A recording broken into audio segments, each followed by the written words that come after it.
After I paid $150,000 for my only son's wedding, his new wife looked me dead in the eye and said, "Sit with the guests, you are not family." I swallowed that humiliation because I loved my son. But a month later, when she called demanding I pay for their luxury honeymoon, I coldly replied, "Didn't I tell you I only fund family?" Then I hung up the phone and watched their fake high society world crumble. My name is Paul Bennett. I am 63 years old, and before I tell you exactly how I dismantled their entitled lives, let me know where you are watching from in the comments below. Hit like and subscribe if you have ever had to teach an unforgettable lesson to people who mistook your quiet generosity for foolish weakness. The morning sun was barely breaking through the blinds of my suburban kitchen, casting long shadows across the scratched Formica table. I have lived in this same modest 3-bedroom house for 30 years. It is quiet, it is paid for, and it holds every memory of my late wife, Martha. That morning, the quiet was shattered by the sound of my son Chris and his fiancée Natalie barging through the front door. They did not knock. They rarely did anymore. Natalie marched straight into the kitchen, the heels of her shoes clicking sharply against my linoleum floor, carrying an air of frantic entitlement that instantly put my teeth on edge. I was sitting exactly where I always sat, a cup of black coffee in one hand and my checkbook in the other. We had agreed to meet so I could cover the final catering deposit for their upcoming wedding. I carefully wrote out the amount. $25,000. It was a staggering sum for a single meal, but I had promised Chris I would help him start his new life without the burden of debt. I signed my name, tore the paper from the ledger, and placed it gently on the table. Natalie did not say good morning. She did not say thank you. She snatched the check off the table, her eyes scanning the numbers before her manicured eyebrows immediately pulled together in a tight, disappointed frown. She sighed a sharp, dramatic sound that filled the small kitchen and crossed her arms over her chest. "Paul," she said, her voice dripping with an irritating mix of condescension and exasperation. "This is just for the caterer. What about the floral vendor? I told you yesterday that the budget for the centerpieces is still way too tight. We simply cannot use local hydrangeas. I need the imported white orchids for the reception hall, or the entire aesthetic will be ruined." I slowly set my coffee mug down. I looked at the check in her hand representing months of hard-earned wages for an average person, and then I looked at the bag slung over her shoulder.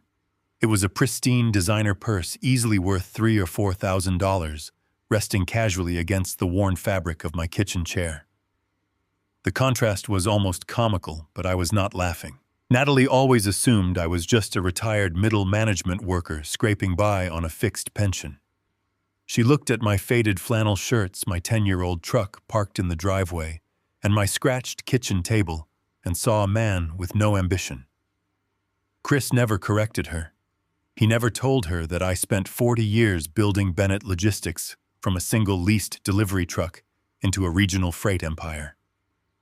I sold the company 5 years ago for a highly lucrative 8-figure sum. I could have bought a mansion in the hills. I could have driven a luxury sports car.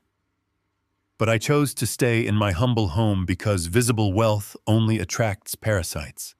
I preferred the quiet peace of invisibility over the loud burden of ostentation. I kept my wealth entirely liquid and entirely secret, managed quietly by my financial advisor. But looking at Natalie demanding imported orchids while holding my $25,000 check, I felt a deep, uncomfortable churning in my gut. I had subsidized this wedding from day one, covering the venue, the dress, the live band, and the open bar, all under the guise of helping my son. The total was rapidly approaching $150,000. And yet to her, I was just a stingy old man standing in the way of her perfect magazine cover wedding. I looked past Natalie and met my son's eyes.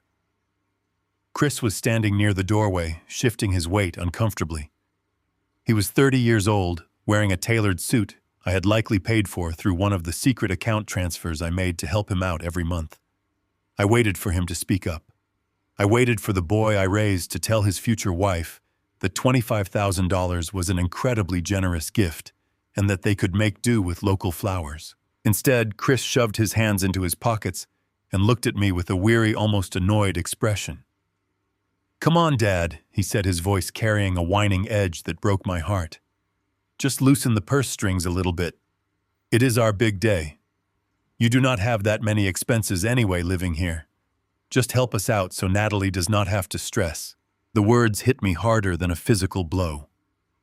Loosen the purse strings. He was talking to me not as a father who had sacrificed his youth to ensure his son graduated college completely debt-free, but as an uncooperative human. ATM. I looked at Chris, truly. Looked at him and realized the hard-working boy I had raised was gone. In his place stood a man utterly corrupted by the superficial demands of the woman standing next to him. He was willing to disrespect his own father just to appease her endless appetite for luxury. I bit my tongue. The metallic taste of bitter disappointment flooded my mouth. I could have told them no. I could have kicked them out of my kitchen right then and there. But the wedding was only weeks away, and a foolish lingering part of my fatherly heart did not want to destroy his day. I reached for my checkbook again, my hand heavy, and wrote a second check for $3,000. I slid it across the table without a word. Natalie scooped it up instantly, her irritated frown instantly transforming into a triumphant, radiant smile. "Thank you, Paul," she chirped, her tone completely devoid of genuine gratitude. "I knew you would understand how important the aesthetic is. Come on, Chris, we are going to be late for the cake tasting." They turned and practically sprinted out of my house, leaving the front door wide open. I sat alone in the quiet kitchen, listening to the roar of Chris's least luxury sedan backing out of my driveway. The silence that followed was suffocating. I felt used. I felt foolish. I felt like an old man who had essentially paid a fortune just to be tolerated by his own flesh and blood. I stood up to close the front door and began wiping down the kitchen table. As I moved the chair where Natalie had been standing, my foot brushed against a crumpled piece of heavy, expensive parchment paper lying on the linoleum. It must have fallen out of her designer purse when she was frantically shoving my checks inside. I bent down and picked it up, expecting it to be a floral brochure or a seating chart. I smoothed out the wrinkles. It was a formal invoice from the country club where the reception was being held. But it was not for the catering, and it was not for the flowers. The header read, "Exclusive VIP bridal lounge and spa services." The total balance was exactly $5,000. I stared at the itemized list. It included imported champagne private masseuses and luxury gift bags for Natalie and her 6 bridesmaids scheduled for the morning of the wedding. At the bottom of the invoice, the payment method was listed. It was charged directly to the joint emergency credit account I shared with Chris, an account I strictly maintained for medical emergencies or unforeseen life crises. My blood ran completely cold. This was not a bride asking her future father-in-law for help with centerpieces. This was a calculated, deliberate theft. She was using my son to drain my emergency funds for a private spa day I had never authorized, while standing in my kitchen, demanding even more cash to my face. I stood there in my faded flannel shirt, holding the crumpled evidence of their deception. The sadness I had felt just moments ago evaporated instantly, replaced by a sharp, crystalline clarity. They thought I was just a naive, broke old man who could be easily manipulated and bled dry. They thought I was weak. But as I reached into my pocket for my phone to call Wally, my wealth manager, I realized they were about to learn exactly how wrong they were. The free ride was officially over. 3 weeks later, the doors of the elite Oakmont Country Club swung open to reveal a staggering display of wealth. I stepped out of my old truck and handed the keys to a valet who looked at my vehicle with poorly concealed disdain. I adjusted my suit jacket and walked up the sweeping marble steps of the grand estate. The evening air was crisp, and the sounds of a live string quartet drifted through the towering oak doors. As I walked into the main foyer, the scent of thousands of imported white orchids hit me instantly. They were draped over every archway and cascading down the grand staircase exactly as Natalie had demanded. I knew exactly how much those flowers cost, because the money had come directly from my life savings. Despite the staggering price tag, I felt a brief swell of fatherly pride. I was giving my only son a celebration fit for royalty. The grand hall was a masterpiece of crystal chandeliers and gold-trimmed linens. Waiters in crisp white jackets circulated through the crowd, balancing silver trays of champagne and delicate appetizers. The room was buzzing with the laughter of 150 well-dressed guests. I scanned the massive room, taking in the sheer scale of the event I had entirely funded. My eyes naturally gravitated toward the front of the room, where the sprawling head table was elevated on a raised platform. It was adorned with the thickest floral runners and glowing with hundreds of tall pillar candles. I began walking toward the front, fully expecting to find my name card resting on one of the gold-rimmed dinner plates next to my son. As the father of the groom and the sole financial benefactor of the entire evening, my place was undeniably at the head table. I smiled politely at passing guests, making my way through the maze of silk-covered tables. When I reached the elevated platform, I carefully read the beautifully calligraphed name cards. I saw Natalie's mother. I saw Natalie's father. I saw her siblings and her closest friends. I walked from one end of the long table to the other. My name was nowhere to be found. A slight knot formed in my stomach, but I brushed it off, assuming Chris and Natalie had perhaps reserved a special VIP table right next to the dance floor for the immediate family. I stepped down from the platform and checked the two tables nearest to the bride and groom. They were filled with Natalie's extended family and a few of Chris's wealthy college friends. My name was not there either. The knot in my stomach tightened into a hard, cold rock.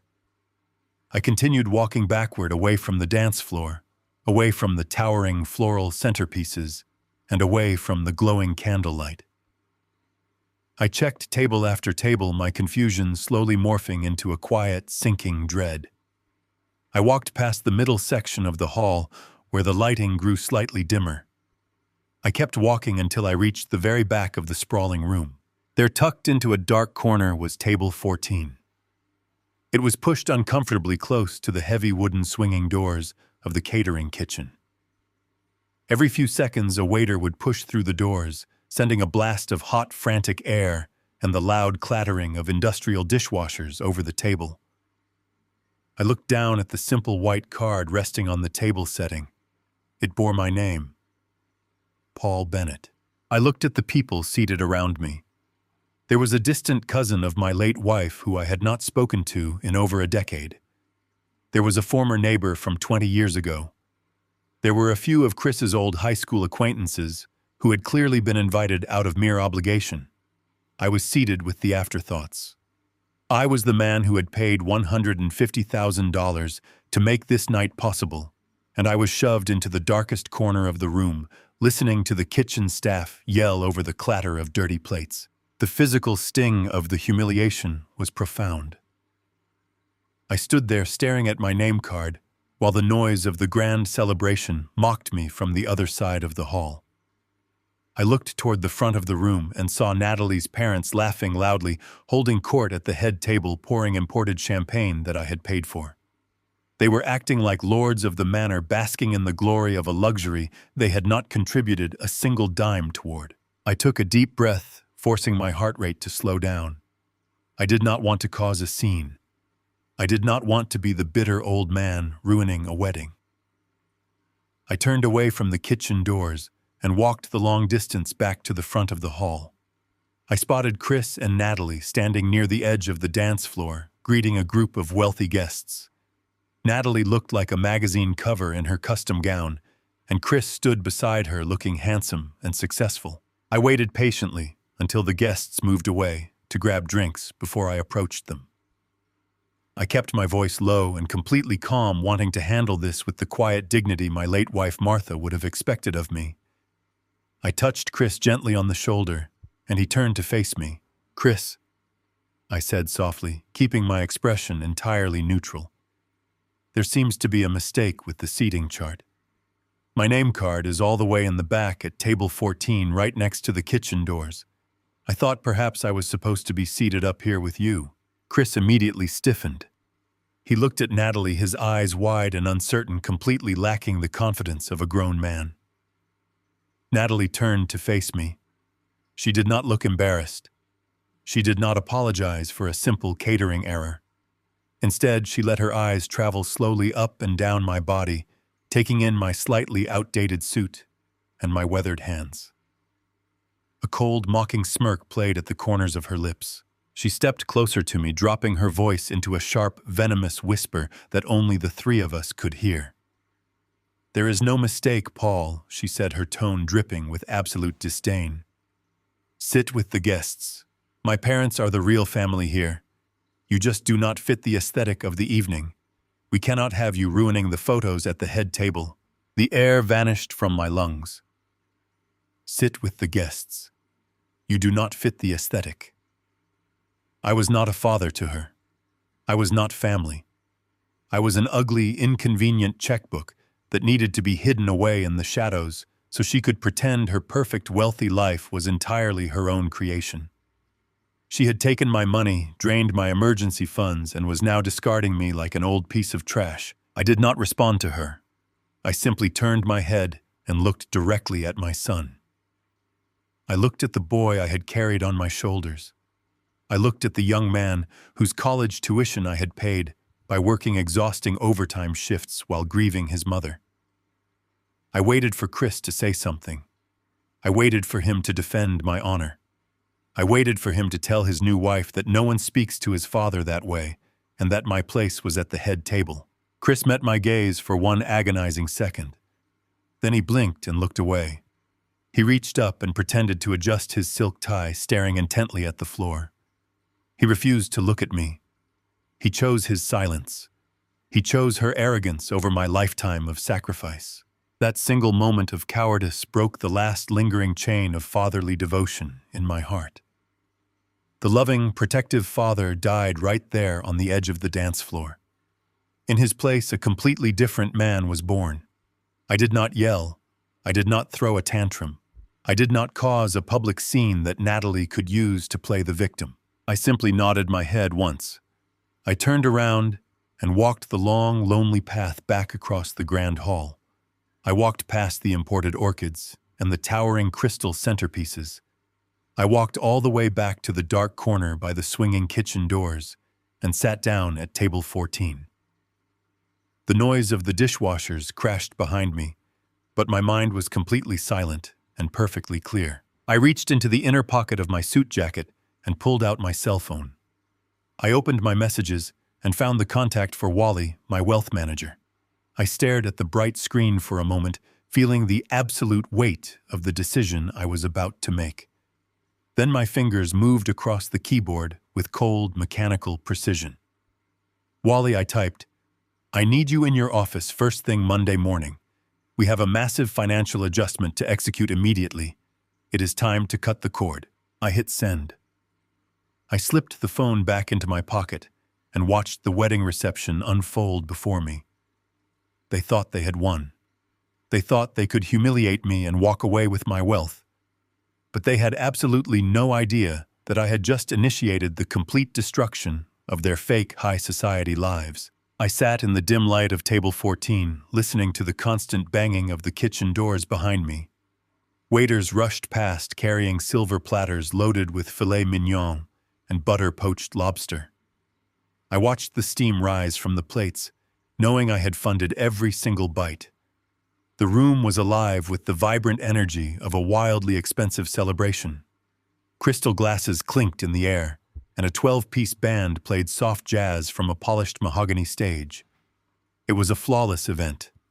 It was a masterpiece of luxury and excess, and I was completely invisible. I ate my meal in silence, observing the crowd from the shadows. Nobody at my table knew who I was. The distant relatives and obligatory acquaintances surrounding me chatted loudly about the beautiful venue and the incredible generosity of the bride's family.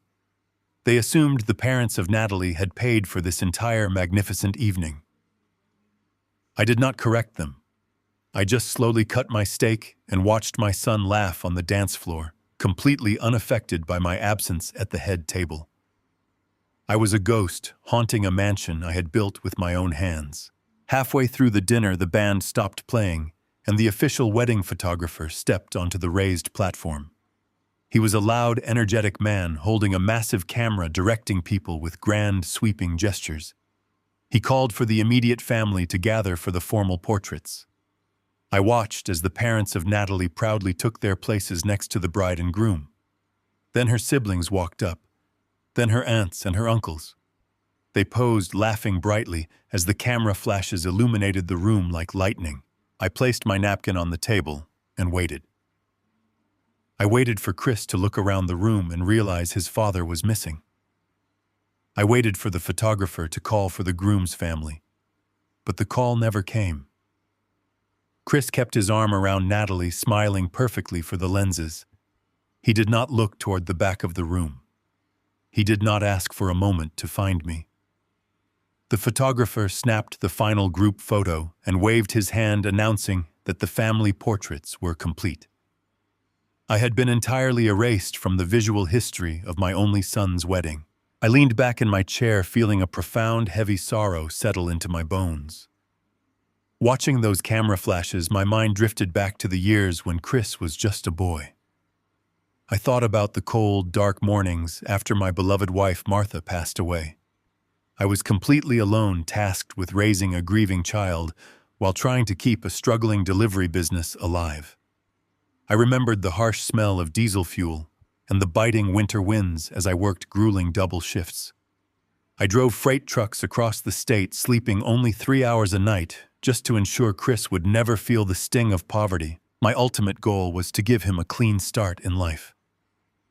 I poured every extra dollar I earned into a dedicated college fund. When Chris graduated from a prestigious university, he walked across the stage without a single penny of student loan debt. I had absorbed all the financial suffering so he could step into adulthood completely unburdened. I built my logistics empire through decades of relentless exhaustion, sacrificing my own health and my own social life entirely for him. And now, looking at him ignoring me to appease his arrogant new wife, I realized my sacrifice had not created a grateful man. It had created an entitled stranger. The lights in the grand hall dimmed slightly, signaling the beginning of the toasts. The crowd grew quiet as the father of Natalie stepped up to the microphone. He was a tall, imposing man, wearing a custom tuxedo, holding a glass of expensive champagne. He commanded the room with effortless arrogance, entirely comfortable in the spotlight. "Welcome, everyone," he announced, his voice booming through the massive speakers. "We are so incredibly thrilled to host you all tonight." Looking around this magnificent room, seeing the gorgeous flowers, and tasting this exquisite menu fills my heart with joy. We wanted to give our beautiful daughter the absolute wedding of her dreams. We wanted an evening of pure elegance, and I think we can all agree we delivered exactly that. The crowd erupted into loud applause. The people at my table nodded in agreement, praising the father for his immense generosity. I took a slow sip of ice water. The man had not contributed a single dollar to the caterer, the venue, the band, or the flowers. I had personally written the checks for every single item he was currently boasting about. He was standing on a stage I purchased, wrapping himself in the glory of my hard-earned wealth. I felt a mild wave of disgust, but I remained perfectly still. If they wanted to play pretend to impress their high society friends, I would let them have their shallow vanity. I was already planning to sever their access to my bank accounts on Monday morning anyway. But then the father of Natalie raised his hand to quiet the cheering crowd. He smiled broadly, looking down at Chris and Natalie with an expression of supreme triumph. "As you all know," he continued, his voice echoing through the silent hall, "a spectacular wedding is only the beginning of a beautiful marriage." My wife and I wanted to ensure that the newlyweds start their journey together with an unforgettable experience. We wanted to give them something truly extraordinary, so we decided to cover the entire cost of their honeymoon. The crowd gasped in delight. Natalie clapped her hands over her mouth, feigning absolute shock and extreme joy. "That is right," her father boasted loudly, pointing his champagne glass at the couple. "2 first-class tickets to Bora Bora and a 14-day stay in a luxury overwater villa. We spared absolutely no expense for our little girl." Have the trip of a lifetime, kids. We paid for everything so you do not have to worry about a single thing." The entire room stood up and cheered, raising their glasses to the incredibly generous father of the bride. Chris stood up and hugged his father-in-law tightly, a massive smile plastered across his face. I stopped breathing. The ice water in my glass suddenly felt freezing cold against my palm. The applause roaring through the hall sounded like distant static as my mind raced backwards, locking onto a very specific memory from exactly 30 days ago. A month prior, Chris had called me in a state of absolute panic. He told me the wedding budget had completely drained their savings. He claimed they were going to have to cancel their dream honeymoon because they could not afford the flights or the resort deposit. He begged me for help, saying Natalie was crying uncontrollably at the thought of losing their Bora Bora reservations. Because I loved my son and wanted him to be happy, I went to the bank the very next morning. I personally wired $15,000 directly into the private checking account of Chris. The money was explicitly marked and intended for the first-class tickets and the luxury water villa. I sat frozen at table 14, my eyes locked onto my son. He was still hugging the father of Natalie, grinning widely as the crowd applauded the magnificent honeymoon gift. The horrifying truth clicked into place with absolute devastating precision. The parents of Natalie had genuinely paid for the Bora Bora trip. They had bought the tickets and booked the resort just as the father proudly announced, which meant the $15,000 I wired to Chris last month was not used for a honeymoon. He did not need the money for flights. He did not need it for a resort deposit. He had looked me in the eye, played on my fatherly sympathies, and deliberately extracted a massive sum of cash under completely false pretenses. The realization washed over me, turning my quiet sorrow into a sharp, burning rage.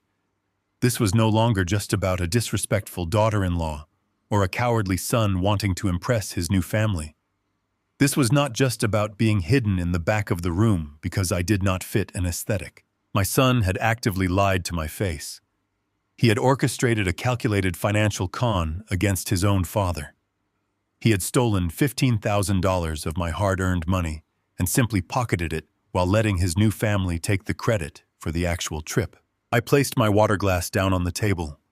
My hand was no longer shaking. The sadness that had weighed me down all evening completely evaporated. I looked at the happy couple on the dance floor, basking in their stolen glory. They thought I was an ignorant old man who would blindly fund their luxurious existence without ever asking a single question.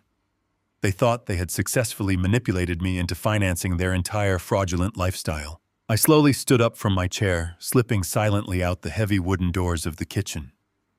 I walked out into the cool night air, leaving the loud music and the cheering crowd behind me.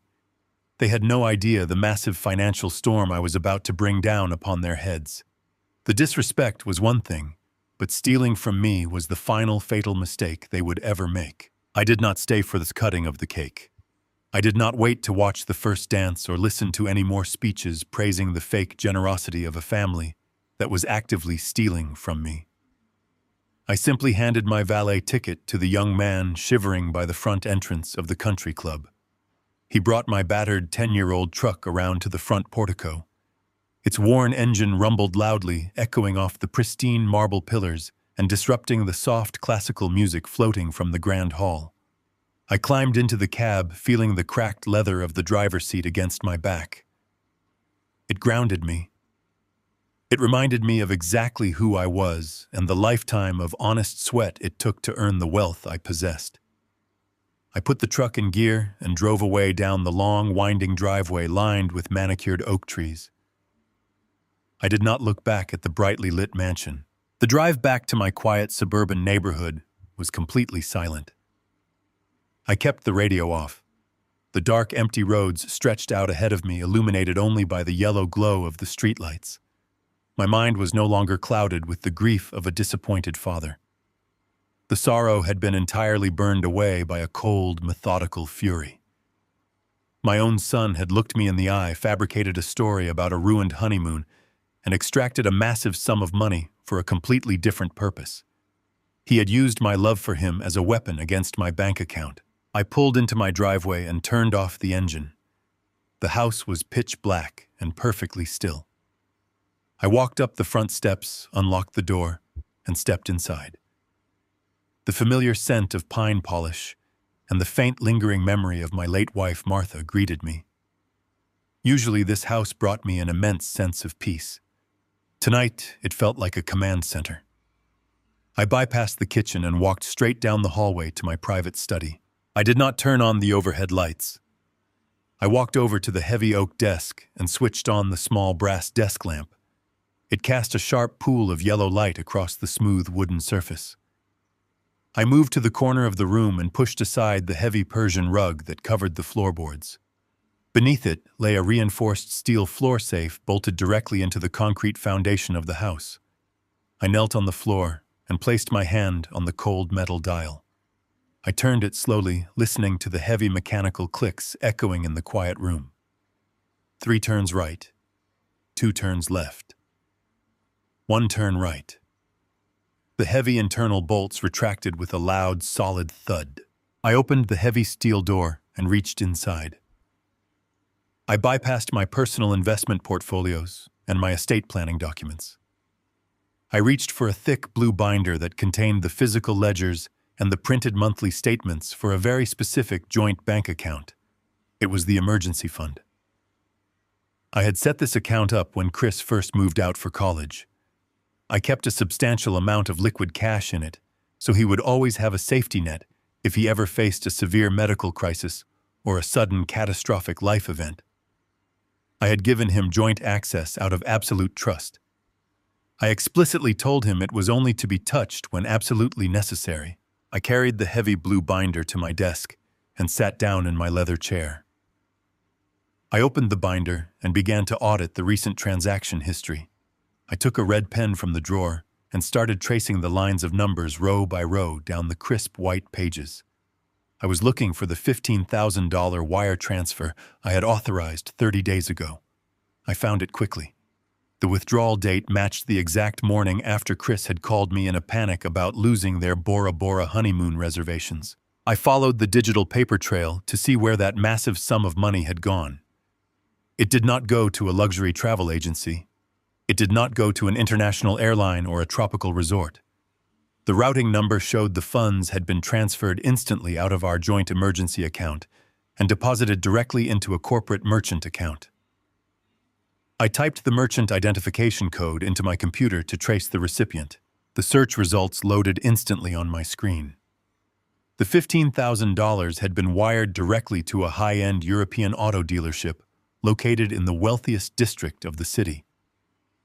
I clicked on the dealership public records and cross-referenced the transaction date. The money had been used as a massive cash down payment on a brand new luxury sport utility vehicle. I dug deeper into the public vehicle registration database using Natalie's full name. There it was, a pristine top-of-the-line luxury vehicle leased entirely in her name precisely 1 day after I wired the cash. My son had not begged for honeymoon money. He had begged for a car payment so his new wife could drive a status symbol she could not afford. The sheer audacity of the lie was breathtaking. He had looked at the emergency fund, a safety net built from my decades of physical labor, and treated it like a personal slush fund to appease a materialistic woman. I gripped the red pen tightly, taking a slow, deep breath to steady my racing heart. I turned the page of the bank statement, deciding to review every single line from the past 6 months. If he was bold enough to steal $15,000 for a car, I needed to know exactly what else he had compromised. My eyes scanned the columns of withdrawals. The account usually showed 0 activity for months at a time. But as I flipped back to the previous quarter, I noticed a strange pattern. Every single month on the 15th day, exactly $1,200 was being withdrawn. It was a recurring automated draft. I had never authorized a recurring payment on this emergency account. I traced the line across the page with my pen to read the merchant description. The name printed on the bank statement was the Oakmont Country Club. It was the exact same elite social club where I had just been shoved into a dark corner at table 14. I stared at the paper in absolute disbelief. Natalie did not just want to get married at the country club. She was a full member. But she and Chris did not have the income to support a luxury lifestyle or pay thousands of dollars in monthly elite social dues. Chris had deliberately linked my secure emergency credit line to the country club billing department to automatically pay for her high society membership every single month. He was quietly bleeding my safety net dry so his wife could sip champagne and play tennis with the local elite. This was no longer just a story of a disrespectful son or a spoiled daughter-in-law. This was not just an emotional betrayal or a bad family dynamic. Chris had crossed a massive legal line. He had used my credit profile and my restricted funds to establish fraudulent recurring payments for a luxury service I never approved. The deception had transitioned from a moral failure into outright criminal financial exploitation. I sat back in my heavy leather chair, the red pen resting on top of the damning bank statements. The quiet house wrapped around me, but the silence no longer felt empty. It felt like the calm before a massive storm. They had built their entire wealthy facade on the foundation of my stolen labor. They paraded around the country club claiming to be high society elites, while secretly siphoning money from an old man they deemed too ugly and unrefined to sit at their wedding table. I closed the blue binder and locked it safely inside the desk drawer. I did not feel sorrow anymore. I did not feel the crushing grief of a father losing a son. I only felt a cold, calculating resolve. I picked up my phone to confirm my Monday morning appointment with my wealth manager. The emotional ties were completely severed. Now it was time to systematically sever the financial ones. The time for quiet generosity was over. The time for devastating consequences had officially begun. Monday morning arrived with a biting frost in the air. I drove my 10-year-old truck into the heart of the downtown financial district. The towering glass skyscrapers reflected the pale morning sunlight, casting long, cold shadows across the pavement. I pulled into the underground parking garage of a premium high-rise building. The attendant looked at my battered vehicle with a hint of confusion, but I simply handed him the keys and walked toward the private elevator.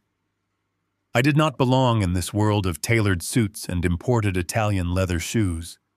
But the men who ran this building knew exactly who I was, and they knew exactly how much capital I commanded. I rode the silent elevator up to the penthouse floor. The doors slid open to reveal the pristine, minimalist lobby of Vanguard Wealth Management. The receptionist, a polished young woman, greeted me by name immediately and ushered me straight into the corner office. Wally was already waiting for me. We had known each other for over 20 years. He was a sharp, meticulous man who had helped me safely invest the millions I made from selling my logistics empire. Wally stood up from behind his massive mahogany desk and shook my hand firmly. His expression was dead serious. He had received my late-night message, and he knew I would not summon him at dawn unless a massive, unmitigated crisis had unfolded. I sat down in the plush leather guest chair and placed the thick blue binder from my floor safe directly onto his immaculate desk. I opened it and pointed to the $15,000 wire transfer and the recurring country club payments. I told Wally everything. I told him about the humiliating seating arrangement at the wedding, the fake honeymoon announcement, and the luxury car lease my son had secretly funded with my stolen emergency cash. Wally did not interrupt me. He listened with the cold, analytical focus of a man who dealt with high-stakes corporate fraud for a living. When I finished speaking, he turned back to his dual computer monitors.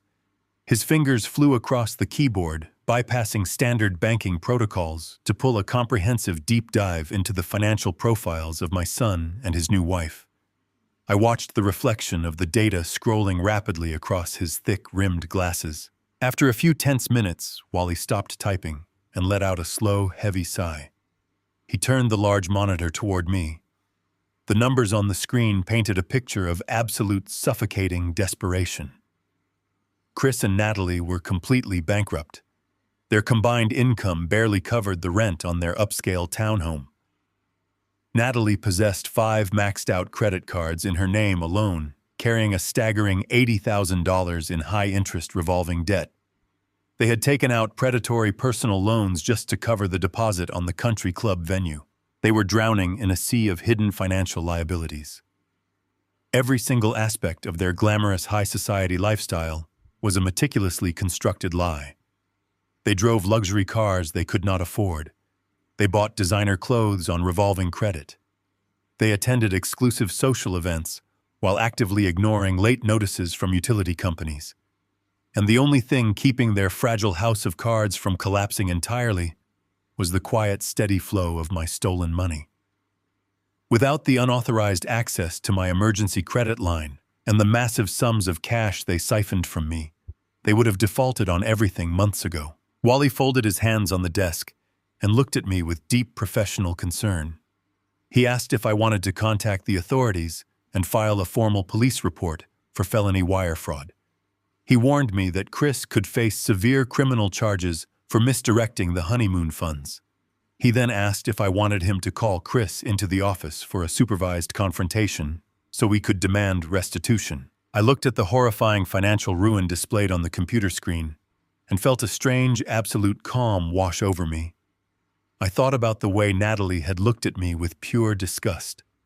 I thought about the way Chris had turned his head away and chosen cowardice over his own father.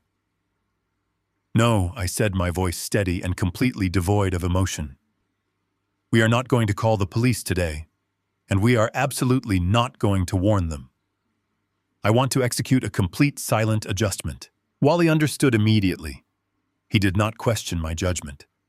He nodded his head and pulled up the master control panel for my entire financial portfolio. I gave him the exact orders one by one. I instructed him to legally sever the joint checking account, terminating my son's access instantly. I ordered him to freeze the emergency credit line, permanently blocking any future withdrawals or transfers. And finally, I told him to completely revoke the automated clearinghouse authorizations for the country club dues and the luxury vehicle payments. I sat there watching Wally execute the commands. Every keystroke was a physical blow to the fake empire my son had built. Every click of the mouse was a severed tie. The financial bridge was burned to ash. The safety net I had built through decades of exhausting manual labor was completely, permanently removed. I was legally and systematically cutting them off from my wealth without saying a single word to them. Wally hit the final button. The computer chimed a soft notification confirming the accounts were locked and the access was utterly denied. The transaction history was sealed and the protective barriers around my capital were fortified. The trap was officially set and the jaws were locked tight. Chris and Natalie were about to step out into their expensive fake world and find the ground completely missing beneath their feet. They had built their entire identity on the illusion of limitless wealth, and I had just turned off the tap. I stood up from the leather chair and shook hands with Wally. I thanked him for his swift efficiency and his unwavering loyalty. I walked out of the towering glass building and stepped back into the crisp morning air. The city was waking up, buzzing with the frantic energy of commuters rushing to their jobs. I climbed into my old battered truck and merged into the bustling city traffic. I did not feel a single ounce of guilt. I drove home knowing that a massive financial storm was already gathering right above their heads, and I was completely insulated from the damage. The countdown to their total public destruction had officially begun. 2 quiet weeks passed since the wedding. I spent my days enjoying the simple, repetitive tasks that kept my mind grounded. The weather had warmed slightly, and I was out in the front yard carefully pruning my prized rose bushes. The sharp, metallic snap of the pruning shears was the only sound breaking the peaceful suburban silence. The heavy leather gloves protected my hands from the thorns, just as my financial barriers were now protecting my hard-earned wealth from the leeches who thought they could drain me dry. I reached for a particularly stubborn branch near the base of the bush when my phone began to vibrate violently in the pocket of my work jeans. I ignored it. I snipped the branch and tossed it onto the small pile of yard waste I had gathered on the sidewalk. 10 seconds later, the phone rang again, a loud, frantic, repetitive buzzing that demanded immediate attention. I slowly pulled off my thick right glove and fished the phone out of my pocket. The screen flashed bright against the morning sun, displaying the name of my son. Chris. I swiped my thumb across the screen and brought the phone to my ear. I did not say hello, I just listened. Dad Chris practically shouted into the receiver, his voice tight and breathless with rising panic. Dad, pick up the phone right now. What is going on with the emergency account? I took a slow, deep breath, savoring the crisp morning air before I responded. My tone was perfectly level, relaxed, and utterly casual. Good morning, Chris, I said mildly. The weather is beautiful today. I am just out here tending to the garden. Did you need something? I do not care about the garden, Dad. He snapped, his panic bleeding into frantic irritation. I need to know if your bank is experiencing a massive system outage today. Did they lock the accounts for a fraud alert or something? A fraud alert, I repeated, tasting the heavy irony of his words. What makes you think there is a fraud alert on my accounts, Chris? Because my mortgage payment just bounced, he yelled, pacing rapidly. I could hear the sharp sound of his expensive leather shoes hitting a hardwood floor in the background. My bank sent me an urgent alert that the automatic transfer from our joint account failed due to insufficient funds. The account is totally locked out. I tried to log in online, and the portal says my credentials are permanently revoked. I remained completely silent, letting his desperation fill the empty space on the line. And that is not even the worst part. He continued, his voice climbing higher in pitch. Natalie is furious. She is at the Oakmont Country Club right now, hosting a private VIP bridal brunch for her friends. When they brought the bill, her membership card was loudly declined right in front of everyone. The club manager pulled her aside and told her the automatic draft for her monthly dues was rejected by your bank 3 days ago. Her membership is currently suspended until the outstanding balance is paid in full. Dad, she is completely humiliated. What did the bank do? You need to call your wealth manager immediately and fix this massive error. I stared at the pile of thorny branches on the sidewalk. I thought about Natalie standing in front of her wealthy friends, humiliated that the invisible old man she had shoved into the darkest corner of her wedding was no longer quietly subsidizing her elite social status. I thought about Chris demanding I fix an error when he was the one actively committing severe financial theft. There is no error at the bank, Chris, I replied, my voice dropping into a cold, steady register. The accounts are functioning exactly as I instructed them to. The frantic pacing on the other end of the line abruptly stopped. What do you mean? He asked, the confusion heavy in his voice. What do you mean as you instructed? I mean that the joint account is officially closed, I stated clearly. I mean that the emergency credit line is permanently frozen. I mean that all automated payments attached to my routing numbers have been completely and irrevocably revoked. Dad, what are you talking about? He stammered, the reality of the situation slowly crashing down upon him. You cannot just cut off the accounts without warning me. My mortgage payment bounced. Natalie is stranded at the country club. I do not have the liquid cash to cover these expenses today. We need that money right now. I looked at the bright red roses blooming on the bush in front of me. I remembered the $15,000 he had stolen to buy his wife a luxury vehicle under the guise of a ruined tropical honeymoon. I remembered the feeling of utter invisibility as I sat by the swinging kitchen doors, listening to her parents take credit for my lifelong sacrifices. You are a married man now, son, I said, the words carrying the final heavy weight of a closing door.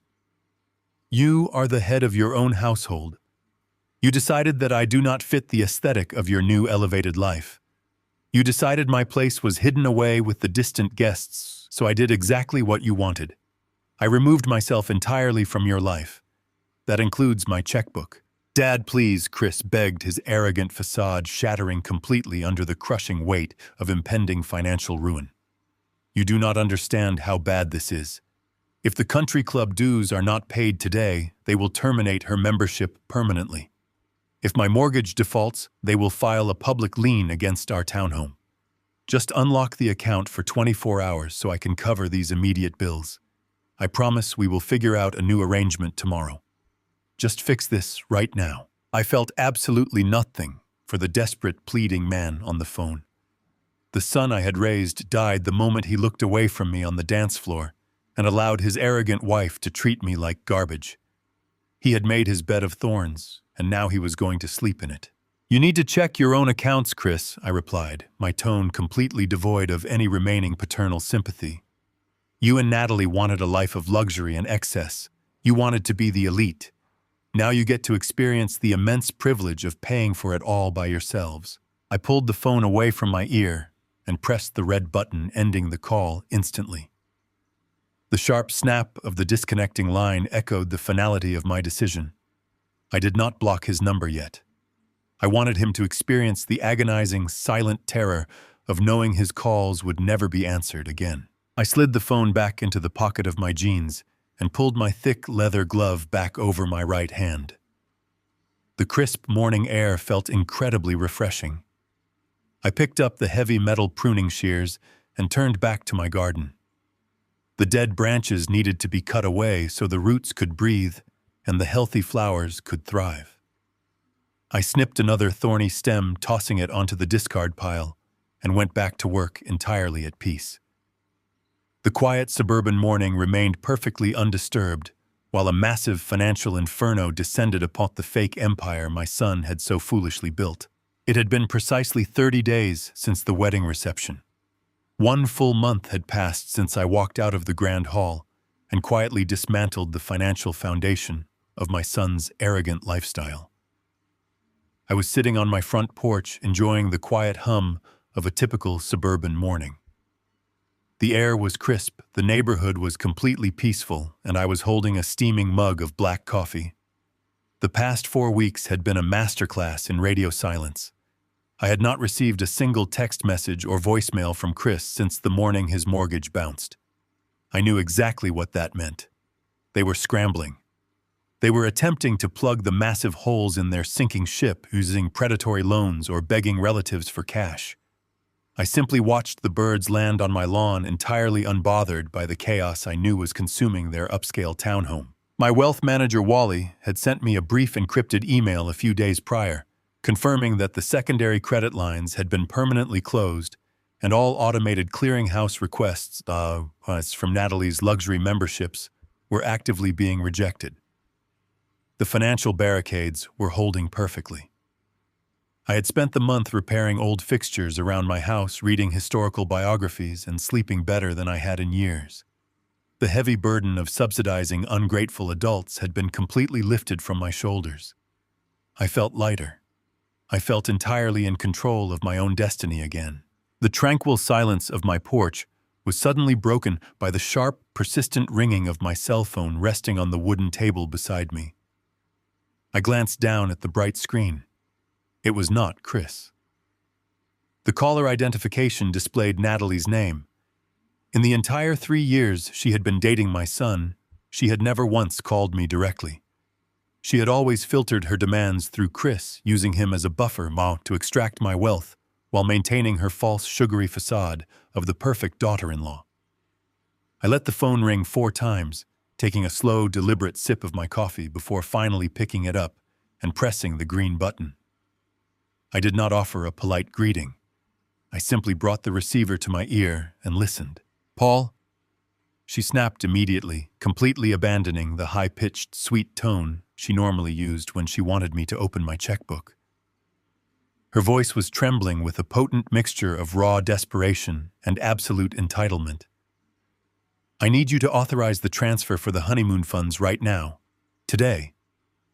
The travel agent just called me and said the initial deposit for the Bora Bora resort was reversed by your bank. They are threatening to cancel the entire reservation by noon if we do not provide a valid payment method. We need the $15,000 immediately. I sat perfectly still in my rocking chair. The sheer audacity of her demand was almost impressive. She genuinely believed that after humiliating me, after pushing me into a dark corner at the reception, and after Chris had stolen that exact amount to lease her luxury sport utility vehicle, she could simply call me and demand another $15,000 to save her tropical vacation. She spoke to me not as a respected elder, but as a negligent employee who had forgotten to process a crucial invoice. As I listened to her demand the funds, a sudden profound realization washed over me. Natalie genuinely believed the honeymoon had not been paid for yet. Chris had never told her about the original $15,000 wire transfer. He had kept that massive theft a complete secret from his own wife. He had likely told her the new luxury sport utility vehicle was a surprise wedding gift or a fantastic lease deal he negotiated using his corporate salary. He played us both. He manipulated my protective instincts to extract the cash, and he manipulated her materialistic desires by delivering the car while pretending the honeymoon money was still waiting securely in my bank account. Now that the travel agency was demanding the actual payment, Chris had no way to cover his tracks. He was trapped in a web of his own financial lies, and he had undoubtedly sent his aggressive wife to intimidate me into bailing him out of a disaster she did not even fully comprehend. "You told Chris you would pay for this trip," she continued, her voice climbing into a frantic, shrill register that echoed through the small speaker of my phone. "My parents already told all of our friends and family that we are staying in the exclusive Overwater Villa. Do you have any idea how embarrassing this is going to be for me if we have to cancel? Everyone thinks we are leaving this weekend. You are ruining everything out of some petty vindictive spite over a seating chart. Tell your wealth manager to unfreeze the emergency account and wire the money to the agency right now." She paused to catch her breath, but I remained completely silent, allowing her panic to fill the empty space on the line. I could hear the sharp tapping of her expensive fingernails against a glass table in the background. "Paul, I am not joking," she threatened, her voice dropping into a nasty, vicious snarl. "Chris is currently having a panic attack in the bedroom because you cut off his credit cards. We cannot even buy groceries right now, let alone pay for an international flight. If you do not fix this today, then I will make sure you never see us again. I will make sure you die a lonely, bitter old man.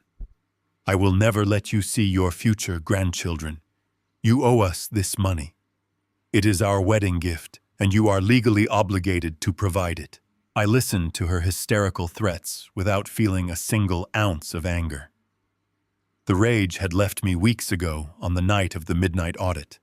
Now I only felt a cold, calculating detachment. The facade had completely fallen away, exposing the greedy, manipulative core of the woman my son had chosen to marry. She was not calling to apologize for her behavior at the country club. She was not calling to ask how I was doing. She was calling to bully a man she thought was weak into surrendering his hard-earned wealth to protect her fragile social standing. I raised my coffee mug to my lips and took another slow, deeply satisfying sip. The dark roast was perfectly bitter, grounding me in the present moment. I looked out over my modest front yard, feeling the absolute power of my own financial independence. "Natalie," I said, my voice dropping into a quiet, chilling calm that easily cut through her frantic breathing on the other end of the line. "Did I not tell you perfectly clearly on your wedding day?" "Tell me what," she demanded, snapping back instantly. "What are you talking about? We need the money right now. You said your parents are the real family." I continued, my tone completely devoid of any emotion or sympathy.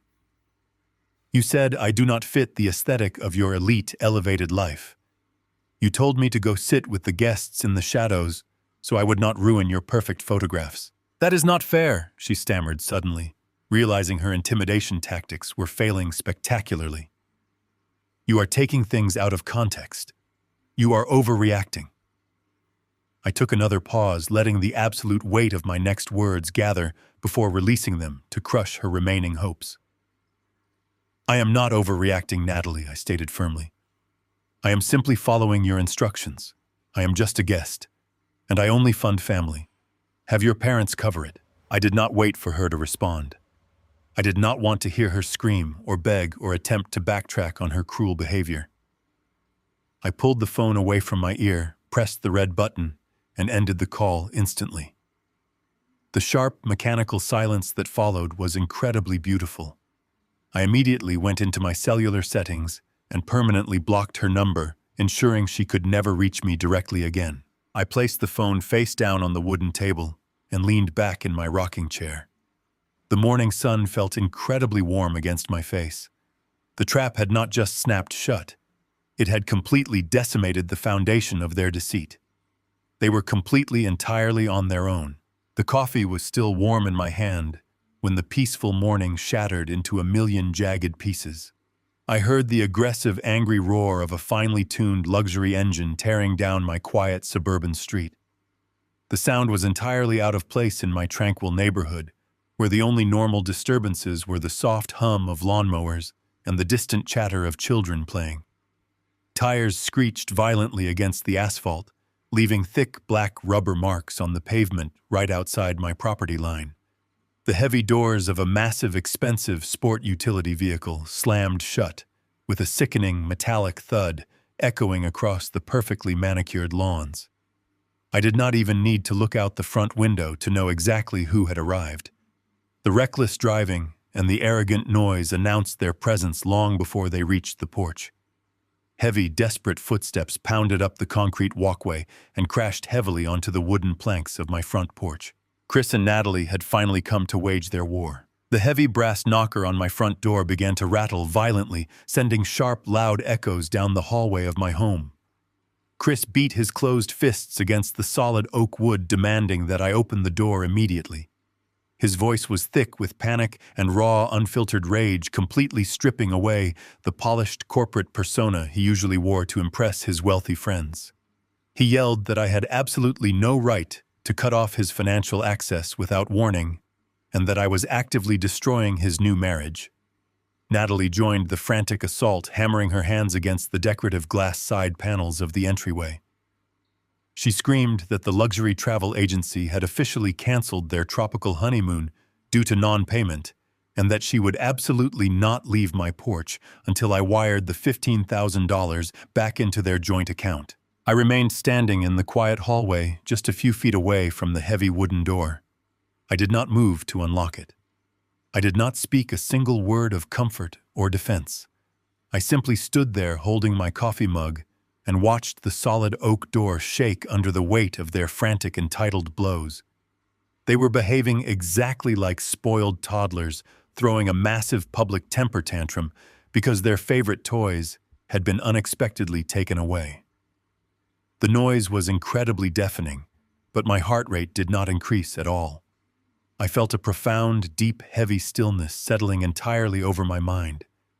The illusion of my happy family was completely dead, and all that remained on the other side of that wood were two greedy strangers demanding unconditional access to my hard-earned wealth. I turned away from the trembling front door and walked slowly down the long, carpeted hallway toward my private study. The house was perfectly quiet in the back rooms, completely insulated from the chaotic, pathetic screaming on the front porch.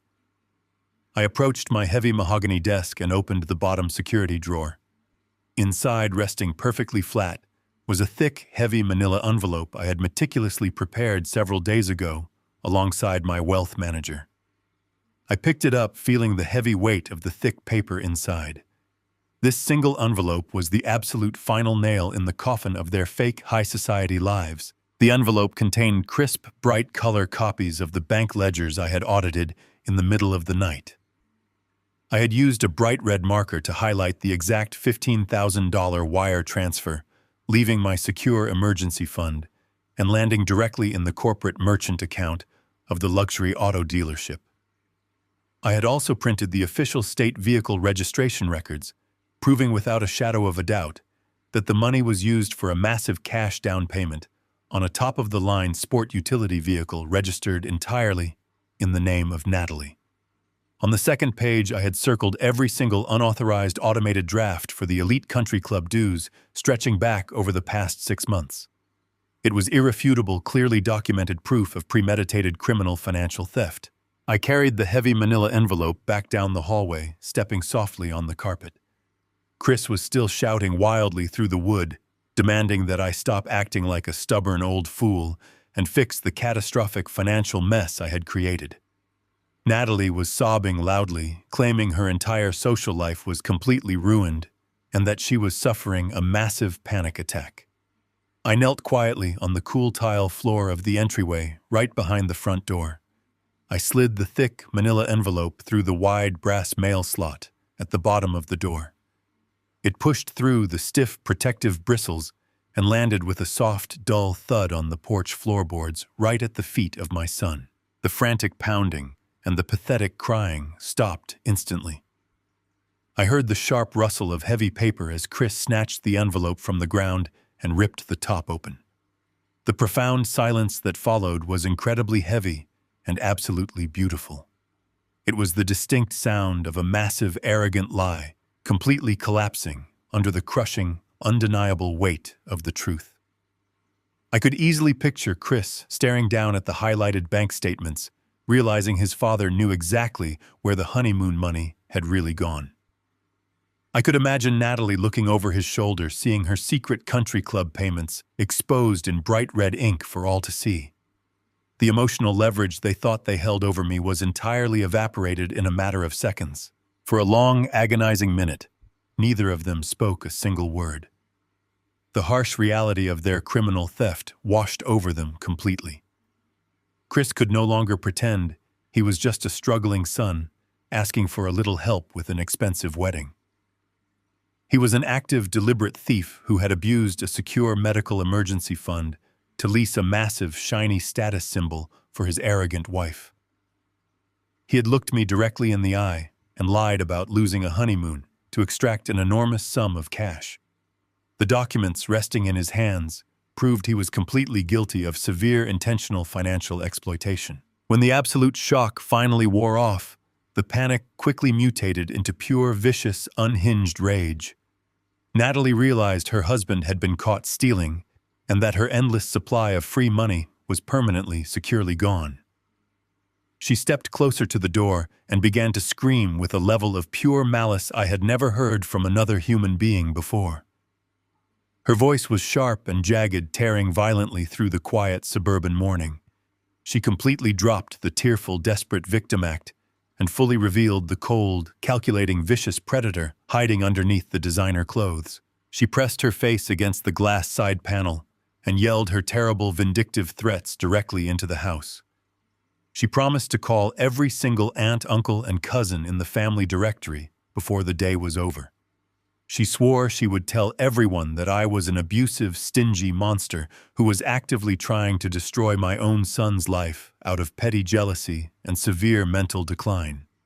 She claimed she would spin a story so incredibly convincing that the entire extended family would completely disown me forever.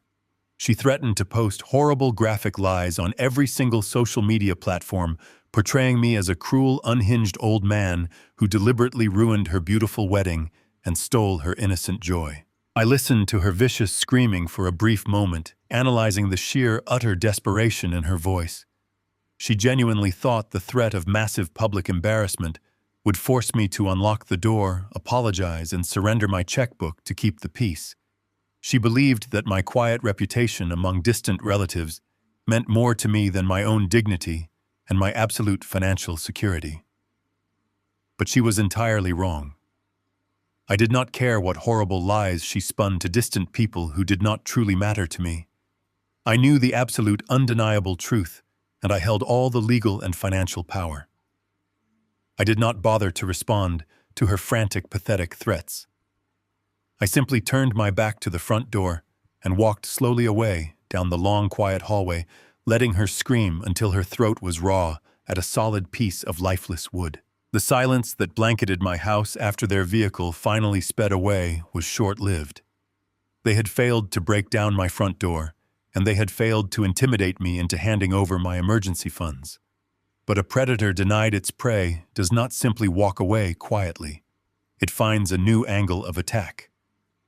Natalie realized she could not breach the physical walls of my home, so she decided to launch a massive digital assault against my reputation.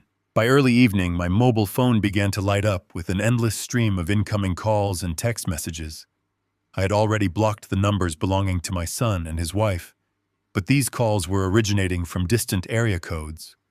They were coming from extended family members I had not spoken to in several years. A cousin from the East Coast, an aunt who never bothered to attend my late wife's funeral, a nephew who only called when he needed a loan. I did not answer a single one of them. I simply let the calls roll over to the automated voicemail system. Finally, a loyal former employee from my logistics company sent me a direct link to a public social media platform with a brief message advising me to watch it immediately. I opened my tablet and clicked the link. The screen brightened to display a highly orchestrated performance starring my daughter-in-law. Natalie was sitting on the plush designer sofa in her upscale rental townhome. She was wearing an oversized gray sweater to appear small and vulnerable. Her usually flawless hair was deliberately messy, and her face was stripped of makeup, exposing pale skin and dark shadows under her eyes. She stared directly into the camera lens and allowed a single perfect tear to roll down her cheek. It was a masterclass in theatrical manipulation. She spoke to her thousands of followers in a trembling, fragile voice, claiming that she and Chris were currently living a nightmare. She completely fabricated a story detailing how my mental health had rapidly and severely declined over the past few months. She told the camera that I was suffering from aggressive, undiagnosed dementia, and that my cognitive decay had manifested as cruel, vindictive paranoia against my own family. She sobbed dramatically as she claimed I was deliberately withholding the wedding funds I had explicitly promised them, leaving the young newlyweds utterly destitute and facing imminent eviction just weeks after their beautiful ceremony. Natalie did not mention the stolen $15,000. She did not mention the luxury sport utility vehicle sitting in her driveway. She certainly did not mention the unauthorized country club dues or the highlighted bank ledgers I had shoved under my front door. She painted a picture of a tragic young couple being financially abused by an unhinged, wealthy old man who had completely lost his grip on reality. The video already had tens of thousands of views, and the comment section was overflowing with strangers demanding that someone intervene and place me in a secure medical facility. The digital smear campaign was a calculated attempt to isolate me and force me into submission through overwhelming public shame. And the extended family fell for the performance completely. I sat at my kitchen table listening to the voicemails piling up on my answering machine. The voices of my relatives filled the quiet room, dripping with a toxic mixture of false pity and aggressive self-righteousness. They left messages scolding me for my supposed cruelty. They demanded that I seek immediate psychiatric evaluation. Some threatened to drive to my house and intervene personally. They claimed I was destroying the legacy of my late wife and deeply embarrassing the entire family bloodline. They swallowed every single lie Natalie had spoken without ever stopping to ask me for the truth. A weaker man might have felt compelled to defend himself. A weaker man might have logged onto the internet to post the bank statements and publicly expose the stolen funds just to clear his name. But I felt absolutely no desire to engage with their hysterical theater. I simply sat there drinking a glass of cold water, listening to their angry voices echo off the walls. I thought about the 40 years I spent building my freight business. I built an 8-figure logistics empire on a foundation of absolute quiet integrity. I secured massive shipping contracts with a simple handshake, and I always delivered exactly what I promised. I never engaged in industry gossip. I never entertained public drama. I knew deeply and profoundly that a man with nothing to hide does not need to shout. The people who truly mattered, the men who handled my wealth, the neighbors who saw me every day, they knew my mind was as sharp as cut glass. If my distant relatives wanted to believe the tearful theatrics of an arrogant young woman, they barely knew over the lifetime reputation of a hard-working man. That was their choice. I would not lower myself to wrestle in the mud with a liar. My silence was not a surrender. It was a shield forged from absolute power. I reached over and turned the volume dial on the answering machine all the way down, muting the chorus of outraged relatives. I intended to let the storm rage entirely outside my walls. But as I scrolled through the visual log of missed calls on my phone screen, I noticed a transcribed voicemail from a number I did not immediately recognize. It was a local area code. I tapped the screen and brought the phone to my ear. It was Chris. He was calling from his corporate office line, bypassing the block I had placed on his personal mobile device. His voice was no longer frantic or panicked, like it had been on the porch that morning. The desperation had hardened into a cold, arrogant delusion. He sounded exactly like a man who believed his wife's viral video had successfully backed me into a corner. "Dad," he began, his tone dripping with formal, rehearsed aggression. "Natalie and I are completely done begging you to do the right thing. You made a verbal promise to fund our honeymoon, and you reneged on that promise at the final hour, causing us immense emotional distress and financial damage. We have retained legal counsel. If the $15,000 is not wired into our account by the close of business on Friday, my attorney will officially file a civil lawsuit against you for breach of verbal contract and promissory estoppel. Consider this your only warning." I pulled the phone away from my ear and stared at the dark screen. A slow, dark smile spread across my face. It was the first time I had smiled in weeks. Chris had made a catastrophic miscalculation. He thought throwing around legal terminology would intimidate an old man into writing a check to avoid a courtroom. He thought a civil lawsuit was a clever weapon to extract the money he needed to cover his tracks. But he had completely forgotten who he was dealing with. He had forgotten that my wealth was protected by a legal and financial fortress. By threatening a lawsuit, Chris had voluntarily dragged this dispute out of the messy emotional realm of a family disagreement and dropped it directly onto a cold, sterile legal battlefield.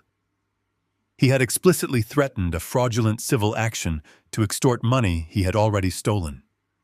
He was trying to bring the law into a situation where he was actively committing felony wire fraud. By taking this fatal step, he had wandered completely blind, directly into the absolute domain of Wally, my wealth manager.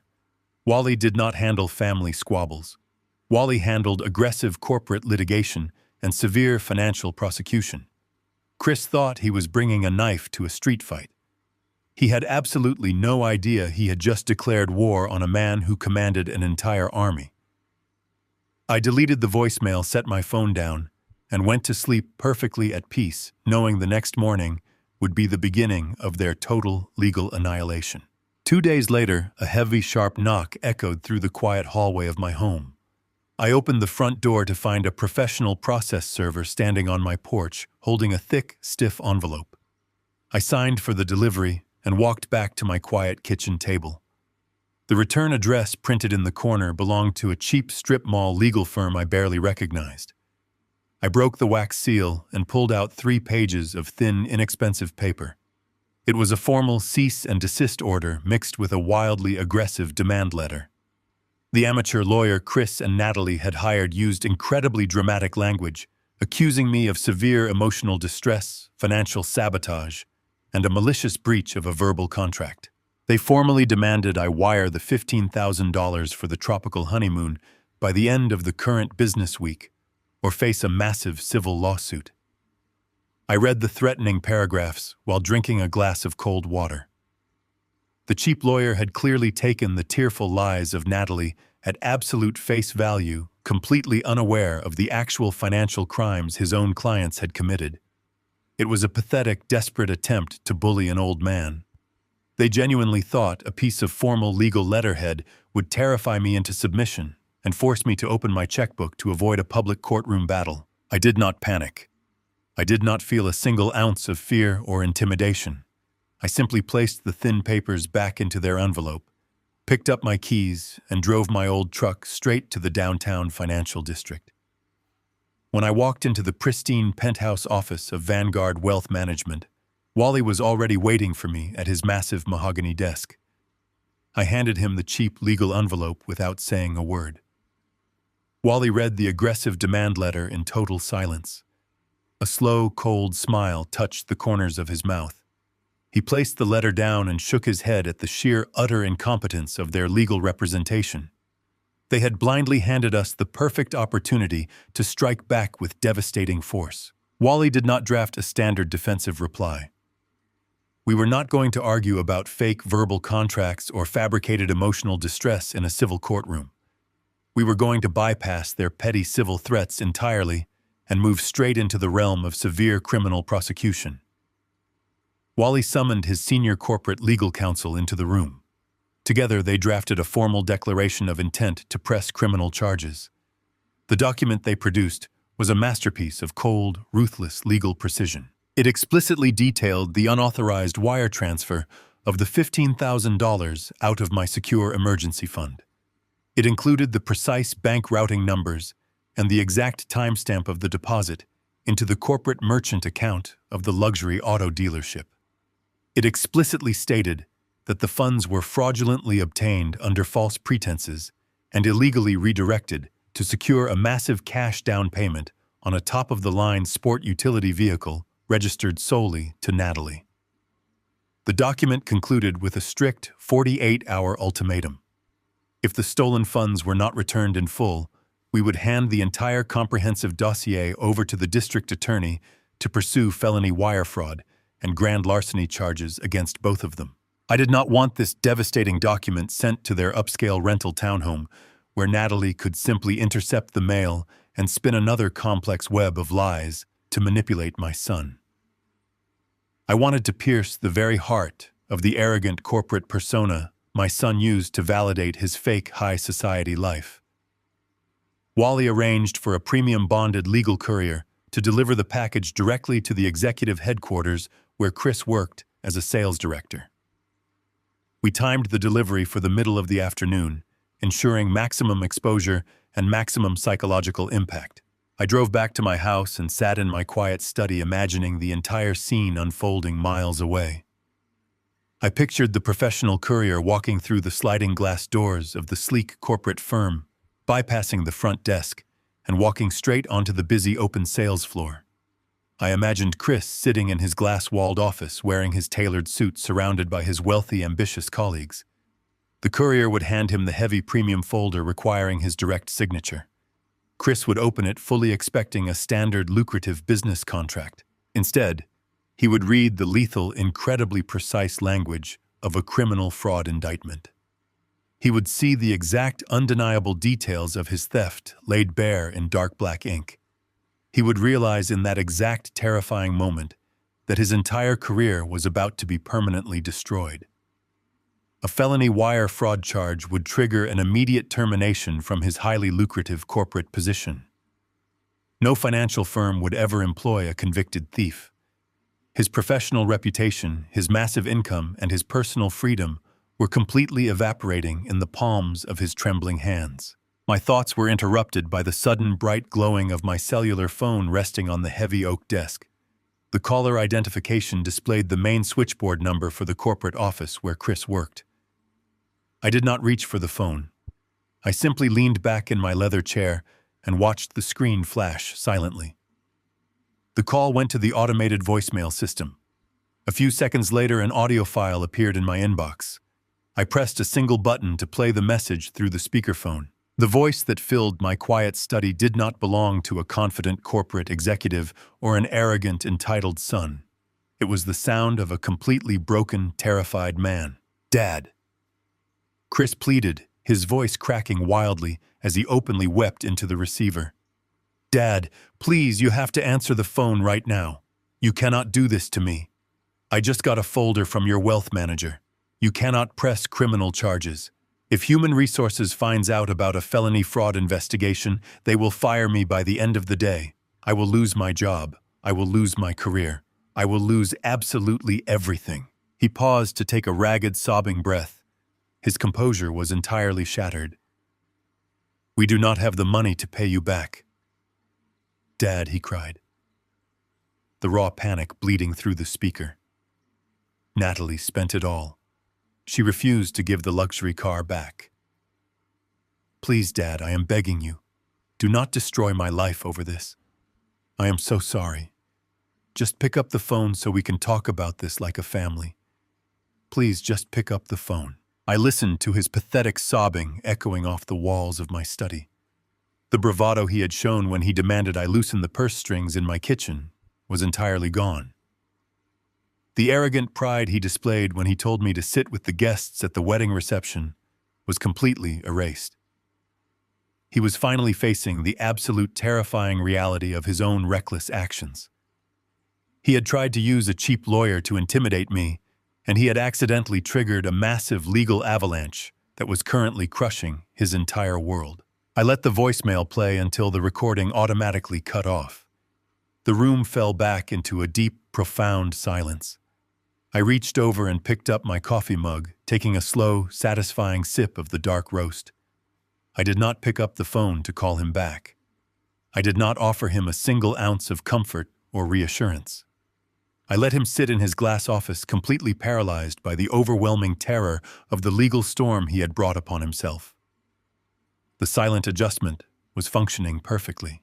The morning air was thick with a damp, chilling fog as I parked my battered 10-year-old truck right across the quiet street from the upscale rental townhome. I turned off the engine and rolled down the window, letting the crisp air fill the cab of my vehicle. The neighborhood was a picturesque display of suburban wealth. The perfectly manicured lawns were covered in a light layer of morning dew, and the massive modern houses stood completely silent behind perfectly trimmed hedges. This was the highly exclusive gated community where my son and his new wife had chosen to build their fake high society life. It was a neighborhood designed entirely for the elite, and they had only managed to secure their lease by using my pristine credit history as a fraudulent financial anchor. I sat in the dark interior of my truck, resting my hands on the cold steering wheel, simply watching the front of their house. I knew exactly what was scheduled to happen this morning. When Wally and I executed the silent adjustment and permanently froze my emergency credit lines, we effectively severed the lifeline feeding their massive mountain of hidden debt. The $15,000 Chris had stolen from me was only used to secure the initial cash down payment on Natalie's luxury sport utility vehicle.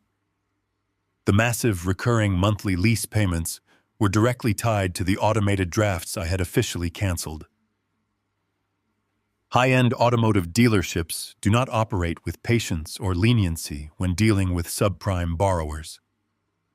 When the scheduled automated payment violently bounced and the secondary credit checks revealed a totally collapsed financial profile, the financing company triggered an immediate default clause. The luxury vehicle was officially classified as a stolen asset, completely vulnerable to immediate aggressive retrieval. I had driven out to the suburbs this morning to personally witness the absolute destruction of the superficial aesthetic Natalie valued above everything else in the world. The profound silence of the wealthy neighborhood was suddenly shattered by the loud grinding roar of a heavy industrial diesel engine. A massive commercial tow truck turned onto the pristine residential street. Its heavy tires crushed the fallen autumn leaves against the pavement. The bright yellow hazard lights flashed rhythmically, reflecting off the expensive glass windows of the surrounding mansions. The truck moved with absolute mechanical purpose, backing perfectly into the wide concrete driveway of the townhome. It stopped just inches away from the gleaming, pristine luxury sport utility vehicle sitting proudly in front of the garage. I watched as two large men wearing heavy work boots and high-visibility safety vests stepped out of the cab. They did not knock on the front door. They did not announce their presence or wait for permission. They moved with the rapid, practiced efficiency of men who handled hostile asset repossessions for a living. One worker slid a heavy steel jack under the front axle of the luxury vehicle, while the other rapidly secured the thick metal chains around the rear tires. The loud metallic clanking of the heavy steel chains echoed violently down the quiet street. It was a jarring, incredibly disruptive noise completely foreign to the peaceful, wealthy environment. The mechanical whir of the hydraulic winch engaged, pulling the luxury vehicle forcefully backward toward the flatbed of the tow truck. The entire operation was a brutal public display of forced financial consequence. The sudden mechanical noise finally breached the thick, insulated walls of the rental home. The heavy wooden front door of the townhome violently flew open. Natalie burst out onto the front porch, completely abandoning her normally flawless, polished high society presentation. She was wearing a loose silk bathrobe that fluttered wildly in the cold morning wind. Her expensive hair was tangled and messy from sleep. She was holding a ceramic coffee mug in one hand and her cellular phone in the other. "Hey!" she screamed at the top of her lungs, her voice cracking with raw, unfiltered panic. "What are you doing? Put that car down right now. You cannot touch my vehicle. Get off my property." She sprinted barefoot down the concrete walkway, completely ignoring the freezing temperature of the pavement. She waved her arms frantically at the two repo men attempting to physically block them from operating the hydraulic controls. The workers did not even flinch. They simply ignored her hysterical screaming and continued securing the heavy metal safety straps over the expensive tires. "I paid the deposit on that car," Natalie yelled, her face turning a bright, furious red. "My husband is a corporate executive. You are making a massive illegal mistake. I am calling the police right now, and I am going to have you both arrested for grand theft." The lead worker finally turned to face her, holding a thick clipboard. He did not raise his voice. He simply held out a single piece of paper, bearing the official seal of the Automotive Financing Corporation. He informed her in a loud, flat tone that the financial drafts had completely failed. He stated that the primary account holder had permanently revoked all payment authorizations, rendering the lease entirely null and void. He told her she was currently in possession of an unauthorized asset, and the vehicle was being officially repossessed by order of the bank. The words echoed clearly across the quiet street. Natalie froze, completely paralyzed by the sheer humiliating reality of his statement. The heavy hydraulic lift whined loudly, hoisting the expensive luxury sport utility vehicle entirely off the ground and securing it firmly onto the back of the dirty commercial tow truck. Her ultimate status symbol, the pristine machine she used to prove her worth to her wealthy friends, was being treated like discarded scrap metal. The loud screaming and the mechanical noise had officially drawn the attention of the surrounding neighborhood. The heavy oak doors of the adjacent mansions began to open one by one. Wealthy professionals wearing expensive athletic gear stepped out onto their manicured lawns holding the leashes of their golden retrievers. They stood on their sidewalks, openly staring at the chaotic scene unfolding in the driveway. Natalie realized she was suddenly standing barefoot in her bathrobe in front of her entire affluent neighborhood. The people she had spent months desperately trying to impress were currently watching her car get aggressively repossessed for non-payment. The carefully curated illusion of her massive wealth was being completely stripped away in broad daylight, revealing the broke, desperate reality hiding underneath. Her face morphed from vicious anger into sheer, absolute horror. The social humiliation was a physical weight pressing down on her shoulders. She spun around wildly, scanning the street as if looking for somewhere to hide from the burning, judgmental stares of her neighbors. Her frantic eyes swept across the manicured lawns, the luxury houses, and the parked cars lining the pavement. Then her gaze locked directly onto the dirty, battered 10-year-old truck parked directly across the street. She saw me sitting alone in the dark cab of the truck, holding a thermos of hot black coffee. I did not hide. I did not look away. I stared right back at her through the clear glass of the windshield, the chaotic, frantic energy completely drained out of her body. The realization hit her with the crushing force of a freight train. She remembered the cruel, arrogant words she had spoken to me at the wedding reception. She remembered telling me to go sit with the distant guests because I did not fit the aesthetic of her beautiful, wealthy life. She realized in that exact agonizing moment that the quiet, invisible old man she had banished to table 14 had meticulously and systematically dismantled her entire world. I had not yelled. I had not thrown a public tantrum. I had simply turned off the invisible financial machine that was keeping her fragile, empty life afloat. I raised my coffee thermos slightly in a silent mock toast, acknowledging her absolute, total defeat. Her mouth opened in a silent gasp of pure, terrifying comprehension. The tow truck engine roared to life, blowing a thick cloud of dark diesel exhaust into the pristine suburban air. It pulled away from the curb, carrying her stolen luxury vehicle down the street and out of sight. I did not wait to watch her inevitably collapse into tears on the freezing concrete. I simply started the engine of my battered truck, pulled smoothly away from the curb, and drove back toward my quiet, peaceful home. The social destruction of the woman who had tried to erase me was entirely complete, and I had orchestrated the entire magnificent collapse without ever raising my voice. I shifted my truck into gear and rolled slowly down the pristine suburban street. The heavy diesel exhaust from the commercial tow truck was still hanging in the freezing morning air. I watched the yellow hazard lights disappear around the corner, taking the ultimate symbol of my daughter-in-law's arrogant vanity completely out of sight. I approached the grand wrought iron gates at the main entrance of the exclusive gated community. As I waited for the heavy metal barrier to slowly swing open, a sleek black executive sedan came speeding from the opposite direction. It blew past the security checkpoint and swerved recklessly around the manicured concrete roundabout. I recognized the arrogant, personalized license plate immediately. It belonged to the father of Natalie. He was driving with the aggressive, furious speed of a wealthy man who had just received a hysterical, panicked phone call from his utterly humiliated daughter. I did not hit the brakes. I did not pull over to watch the inevitable spectacle. I simply drove through the open gates, leaving them all locked inside their expensive sinking cage. I felt a profound sense of absolute peace as I navigated my battered 10-year-old truck back toward my quiet, modest home. I knew exactly what was about to happen inside that upscale rental townhome. The massive, heavy front door would fly open, and the parents of Natalie would storm into the grand living room. They would find their precious daughter sitting on a designer velvet sofa she could no longer afford, weeping uncontrollably in her silk bathrobe. Her father would immediately demand an explanation. He would want to know why a dirty commercial tow truck had just dragged his daughter's luxury vehicle through the most elite neighborhood in the city. He would pull out his heavy leather checkbook, fully expecting to simply pay off a minor banking error and instantly restore their perfect public image. He would order Chris to call the dealership and fix the embarrassing misunderstanding before the wealthy neighbors started asking uncomfortable questions. But Chris would not be able to make that phone call.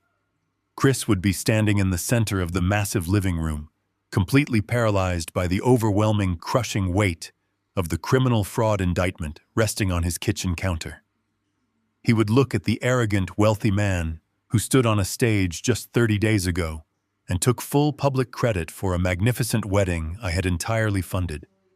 The immense, unbearable pressure would finally fracture the fragile, cowardly spine of my son. He would not be able to maintain the polished corporate lie for another single second.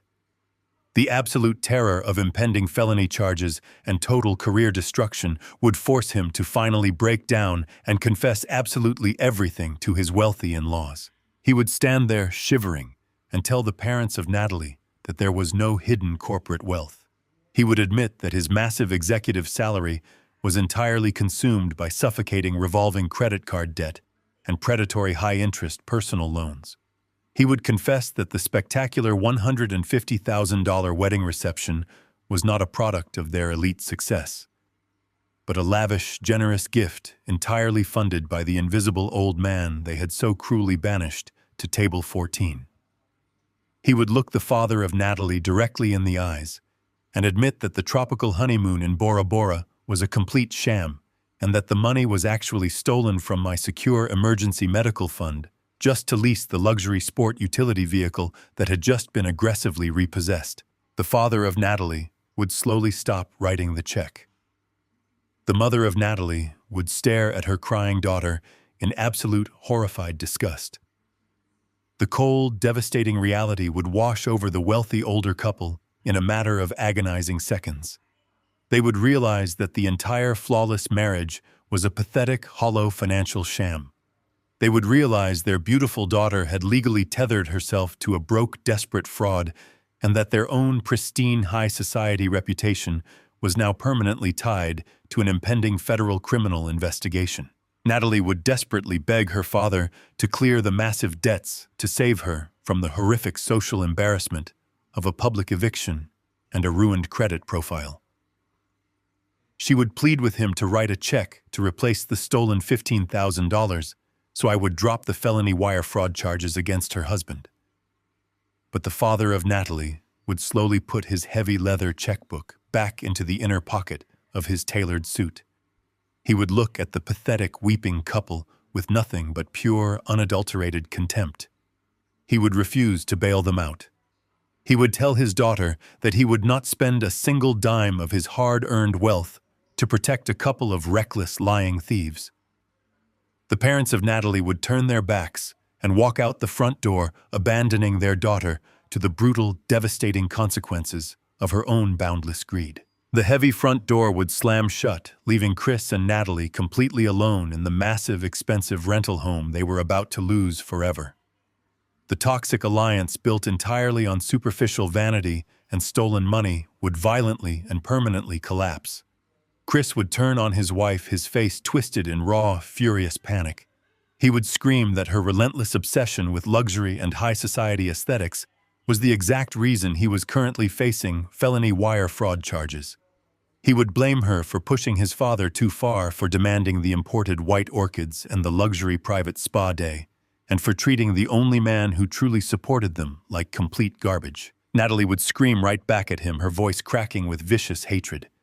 She would blame him for being a pathetic, weak failure who could not even control his own elderly father.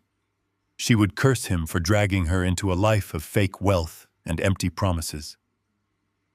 The house would be utterly consumed by their vicious, toxic hatred, shattering the last remaining fragments of their beautiful wedding day illusion.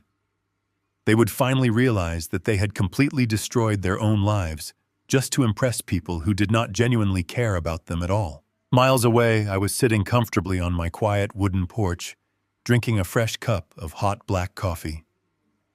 The afternoon sun was warm, and the suburban street was perfectly still. My cellular phone, resting on the small table beside me, suddenly lit up with a single incoming text message. I leaned over and looked at the bright screen. It was a message from Chris, sent directly from his corporate office number. The arrogant legal threats were completely gone. The aggressive demands for honeymoon funds had entirely vanished. The message was short and dripping with absolute defeated desperation. "Dad," he wrote, his words completely stripped of any remaining pride. "Please, I am begging you, do not send the criminal dossier to the district attorney. The parents of Natalie left us. We have absolutely nothing left. I will do whatever you want. Please let us have a formal sit-down meeting at the office of your wealth manager to make things right. I surrender." I read the pathetic message twice. A deep, quiet satisfaction settled into my chest. The fake high society facade was completely demolished. The arrogant daughter-in-law had been abandoned by her own wealthy parents. My son was finally ready to face the severe legal consequences of his actions. I did not reply to the text message immediately. I simply locked the screen, placed the phone back on the table, and listened to the birds singing in my front yard. The silent adjustment had executed flawlessly, and the final absolute victory was now waiting for me in the boardroom of my wealth manager. I sat at the head of the massive mahogany boardroom table inside the penthouse office of Vanguard Wealth Management. The room was incredibly cold and perfectly silent. The floor-to-ceiling windows offered a commanding, unobstructed view of the bustling downtown financial district. Wally stood quietly near the thick glass wall, holding a heavy leather folder in his hands. We had spent the entire morning reviewing the final legal strategy. The trap was perfectly constructed and patiently waiting to be sprung. At exactly 2:00 in the afternoon, the heavy frosted glass doors of the conference room slowly pushed open. Chris and Natalie walked inside. They were completely unrecognizable from the arrogant, glowing couple who had demanded imported white orchids in my kitchen just 30 days ago. Natalie was not wearing any expensive designer clothes or flashy luxury jewelry. She wore a simple faded gray sweater, and her eyes were violently red and severely swollen from days of relentless crying. Chris looked 10 years older than his actual age. His expensive, tailored corporate suit hung loosely on his shrinking frame, and his shoulders were completely slumped in a posture of absolute total defeat. They did not walk with the confident, entitled stride of high society elites. They shuffled into the room like broken prisoners walking slowly toward the execution block. They took their seats at the far opposite end of the long wooden table. They sat completely silent, staring down at the polished mahogany surface, entirely unable to look me in the eye. The heavy, tense silence stretched across the massive room for several agonizing minutes. I did not speak a single word. I simply let them sit in the uncomfortable, crushing weight of their own monumental failures. Finally, Natalie broke the quiet atmosphere. She looked up at me with fresh tears streaming rapidly down her pale, unadorned face. She launched into a desperate, pathetic performance, hoping to salvage some tiny fragment of my former generosity. She claimed she was incredibly sorry for everything that had happened since the wedding day. She blamed the overwhelming toxic stress of planning a massive social event for her cruel, unacceptable behavior. She cried loudly, saying her wealthy parents had put immense psychological pressure on her to project an image of absolute perfection, and that she had simply lost her mind trying to please their impossible standards. She begged for my forgiveness, claiming she never meant to hurt my feelings, and that she truly loved me like a real father. She spun a pathetic, complex web of shifting excuses, trying to play the innocent, overwhelmed victim of unfortunate circumstance. She expected me to soften. She expected the loving, generous old man to emerge and comfort her in her time of absolute distress. I did not move a single muscle. I did not offer her a tissue to dry her eyes. I simply stared at her with a cold, detached, clinical expression. Her tears meant absolutely nothing to me. They were not tears of genuine, heartfelt remorse. They were tears of pure, selfish panic, because she had been caught stealing, and her fake, luxurious world had been entirely, permanently destroyed. When Natalie realized her theatrical crying was completely ineffective, she stopped speaking and lowered her head back down in shame. Chris cleared his throat and leaned heavily forward, resting his elbows on the polished wood. He looked at me with an expression of sheer, absolute terror radiating from his dark eyes. He began to outline the total catastrophic collapse of their daily lives. He explained that the landlord of their upscale townhome had officially filed formal eviction papers that very morning. He admitted that they possessed absolutely zero liquid cash to secure a new apartment lease or even buy basic household groceries. He confessed that his corporate executive firm was conducting an internal background security check next week, and if Human Resources discovered an active felony fraud investigation, he would be instantly and publicly terminated. He looked at me and openly begged for a massive financial loan. He pleaded with me to unlock the emergency credit account one final time to save them from total crippling bankruptcy. He promised he would sign a strict, legally binding repayment schedule and pay me back every single dollar with substantial interest. He invoked the sacred historical bond of family, claiming that a good father could not possibly sit by and watch his only biological son become completely destitute and homeless on the unforgiving city streets. He begged for a second chance to prove he could be a good, honest, reliable man. I listened to his desperate, pathetic begging without feeling a single shred of paternal sympathy or lingering obligation. He was asking for a massive cash loan to cover up a felony theft he had actively committed against his own father. I looked at Wally, who remained standing silently by the bright window. Wally walked over to the long mahogany table and opened his thick leather folder. He pulled out a single heavy document printed on crisp white legal paper. He slid the document smoothly across the polished wood. It stopped resting perfectly in the exact center of the table between Chris and Natalie. I finally spoke. My voice was low, cold, and entirely devoid of any warmth or emotion.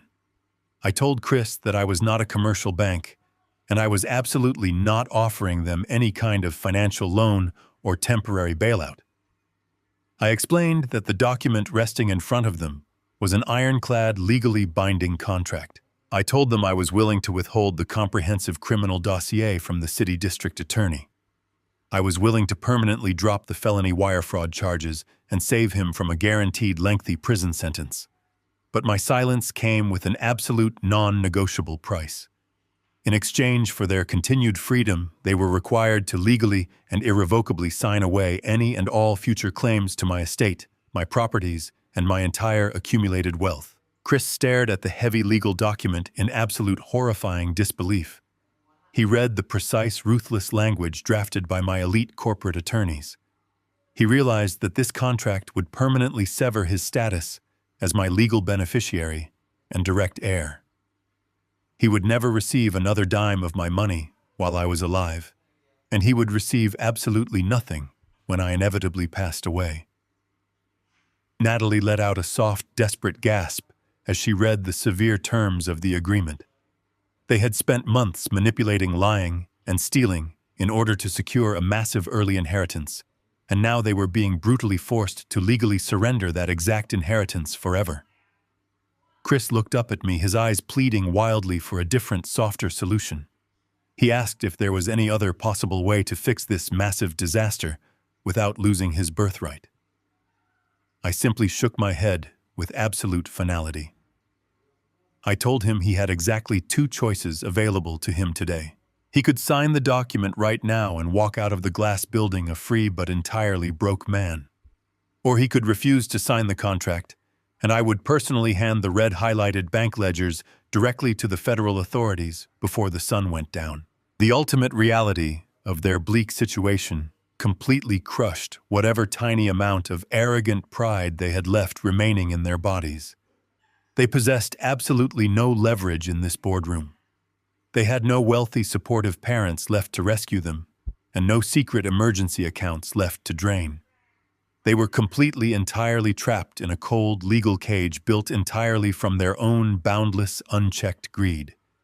If they did not sign the binding papers, they would go directly to prison for felony wire fraud and grand larceny.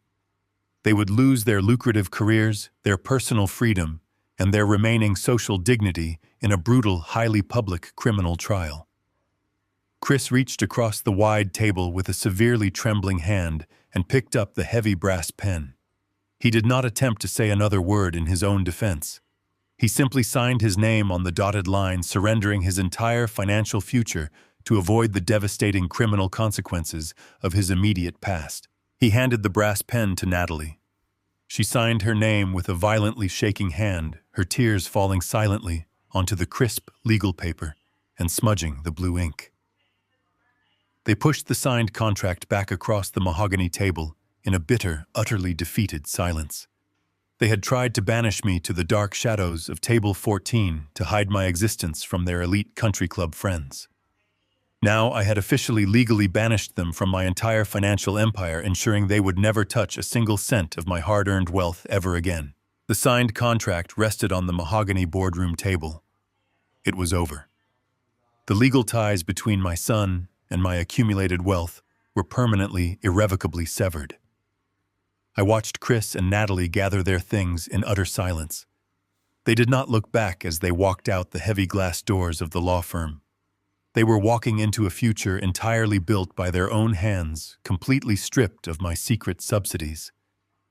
I sat there for a long moment, feeling the profound, chilling quiet that follows a massive storm. Wally placed the contract into his leather folder and looked at me, a silent question in his eyes. "It is time for the final phase," I told him, my voice steady and resolute. "Initiate the sale of Bennett Logistics." Wally nodded, moving back to his computer. For 5 years, I had held off on fully liquidating the company I built, from a single truck into a regional empire. I had maintained a silent, controlling stake, letting the day-to-day operations run under trusted management, intending to pass the legacy down to Chris. I had envisioned a future where my son, having learned the value of hard work, would step into a leadership role, understanding the grit required to maintain such an enterprise. But that dream had been utterly demolished, crushed under the weight of imported white orchids and a stolen luxury vehicle. Chris had proven he possessed absolutely none of the integrity required to handle significant wealth. The corporate buyout had been looming as a standing offer for 18 months from a massive national freight conglomerate.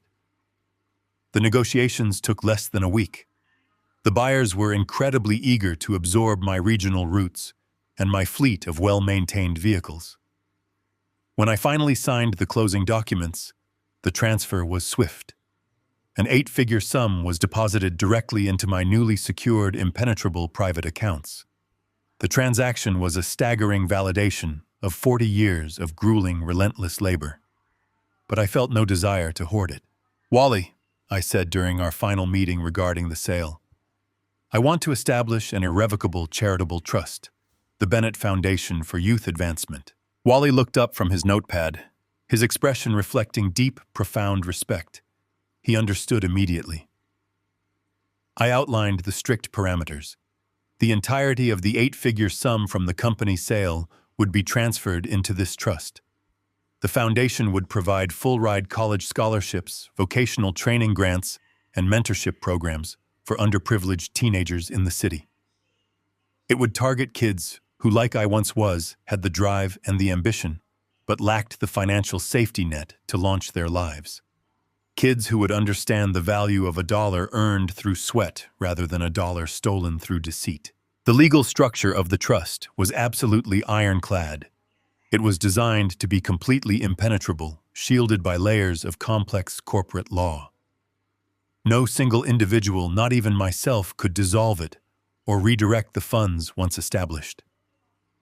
Most importantly, the trust documents contained explicit, uncompromising language, specifically naming Chris. He was legally barred from ever acting as a trustee, an employee, or a beneficiary of the foundation in any capacity forever. The local business journal picked up the story of the buyout. It wasn't front-page news, but in the financial circles of our city, it was a significant event. A quiet, unassuming logistics owner selling out to a national giant, immediately followed by the establishment of a massive multi-million-dollar charitable foundation. Miles away in a cramped, poorly lit rental apartment on the less desirable side of town, Chris was sitting at a cheap laminate table. The stark reality of his new life had set in rapidly. The luxury vehicles were gone. The country club memberships were canceled. The tailored suits were replaced by simple, affordable clothing necessary for the entry-level jobs they were now desperately seeking to avoid total bankruptcy. He opened his laptop to check his email, desperately hoping for a response to one of the dozens of resumes he had submitted that week. The browser opened to the local news portal. The headline jumped off the screen, sharp and undeniable. Local logistics founder Paul Bennett sells company for 8 figures, establishes massive youth charity. Chris stared at the screen, his eyes scanning the brief article. It detailed the incredible success of Bennett Logistics, a company he had always dismissed as his father's boring blue-collar hobby. It outlined the staggering amount of wealth generated by the sale. It highlighted the noble purpose of the new foundation, dedicating millions to helping young people build their futures. The sheer suffocating weight of the realization hit him with the force of a physical blow. He read the numbers again. Millions of dollars. An entire empire built in silence. That was his inheritance. That was the legacy he was supposed to inherit. That was the safety net he had thoughtlessly destroyed. He realized in that agonizing, crushing moment the true magnitude of what he had thrown away. He had traded a guaranteed multi-million-dollar future for a brief, arrogant moment of superficial luxury. He had sacrificed his birthright to appease the endless, shallow demands of a woman who had ultimately brought him nothing but financial ruin and social humiliation. Natalie walked into the small kitchen holding a stack of past-due utility bills. She looked at Chris, confused by the absolute devastation etched across his face. She asked him what was wrong. He didn't answer. He couldn't answer. He simply turned the laptop screen toward her, letting her read the headline for herself. The silence that filled their tiny, cramped apartment was heavy, bitter, and entirely permanent. The empire they thought they deserved was gone, given away to strangers because they had proven themselves completely unworthy of holding it. 6 quiet months had passed since the final bitter meeting in the downtown law office. The long, harsh winter had finally broken, giving way to a bright, vibrant spring. I was no longer living in the familiar suburban neighborhood where I had spent the last 3 decades. The memories attached to that house, the echoes of my late wife, Martha, and the lingering disappointment of my son, had become too heavy to carry. I had quietly listed the property on the market shortly after establishing the charitable foundation. It sold in less than a week to a young, energetic couple who reminded me of who Martha and I used to be before the world complicated everything. I used a very small fraction of my remaining personal wealth to purchase a beautiful, secluded cabin located on the pristine shores of a massive freshwater lake hundreds of miles away from the city. The cabin was built from heavy, dark timber and featured a sprawling wrap-around wooden deck that overlooked the calm, deep blue water. It was incredibly quiet here, surrounded entirely by towering ancient pine trees and the soft, rhythmic sound of small waves lapping against the rocky shore. I had completely retreated from the chaotic noise of the world, actively choosing a life of profound, deliberate simplicity. The morning air was crisp and incredibly refreshing as I stepped out onto the wide wooden deck, holding my favorite ceramic mug filled with steaming, hot, black coffee. I sat down in a sturdy wooden rocking chair, facing the vast expanse of the lake. The sun was just beginning to rise over the distant tree line, painting the horizon in brilliant streaks of bright orange and deep purple. It was a spectacular, completely peaceful sight. For the first time in over 40 years, my mind was entirely clear. I did not have a logistics empire to manage. I did not have exhausting double shifts to work. And most importantly, I no longer carried the suffocating, heavy burden of subsidizing the reckless, arrogant greed of my own adult son. I rested my hand on the smooth wooden armrest and listened to the absolute stillness of the morning. My cellular phone resting on the small table beside me buzzed with a soft, muted vibration. I picked it up and saw a short encrypted text message from Wally, my wealth manager. Even though I had relocated far away, we still maintained regular contact regarding the ongoing management of my remaining personal portfolios and the massive charitable trust. I opened the message and read the brief update Wally had provided. It was a final status report detailing the current reality of the people I had left behind in the city.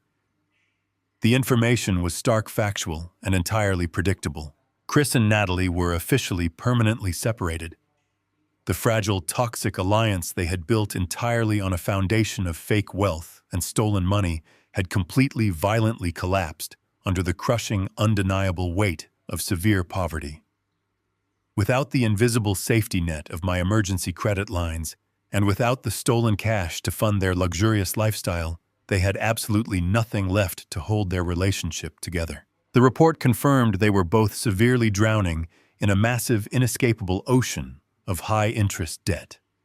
Their pristine credit profiles were utterly demolished, preventing them from securing any kind of significant loan or renting a decent apartment.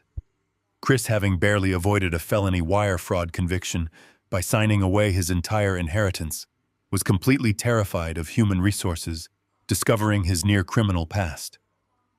He had voluntarily resigned from his highly lucrative corporate executive position and was currently working a grueling, low-paying entry-level sales job just to afford a cramped studio apartment on the wrong side of the city. Natalie, who had once arrogantly demanded imported white orchids and private VIP spa days, was currently working as a basic retail associate in a suburban shopping mall. Her wealthy parents had completely permanently disowned her, refusing to offer a single dime of financial support to a daughter who had deeply, publicly embarrassed their pristine high society reputation.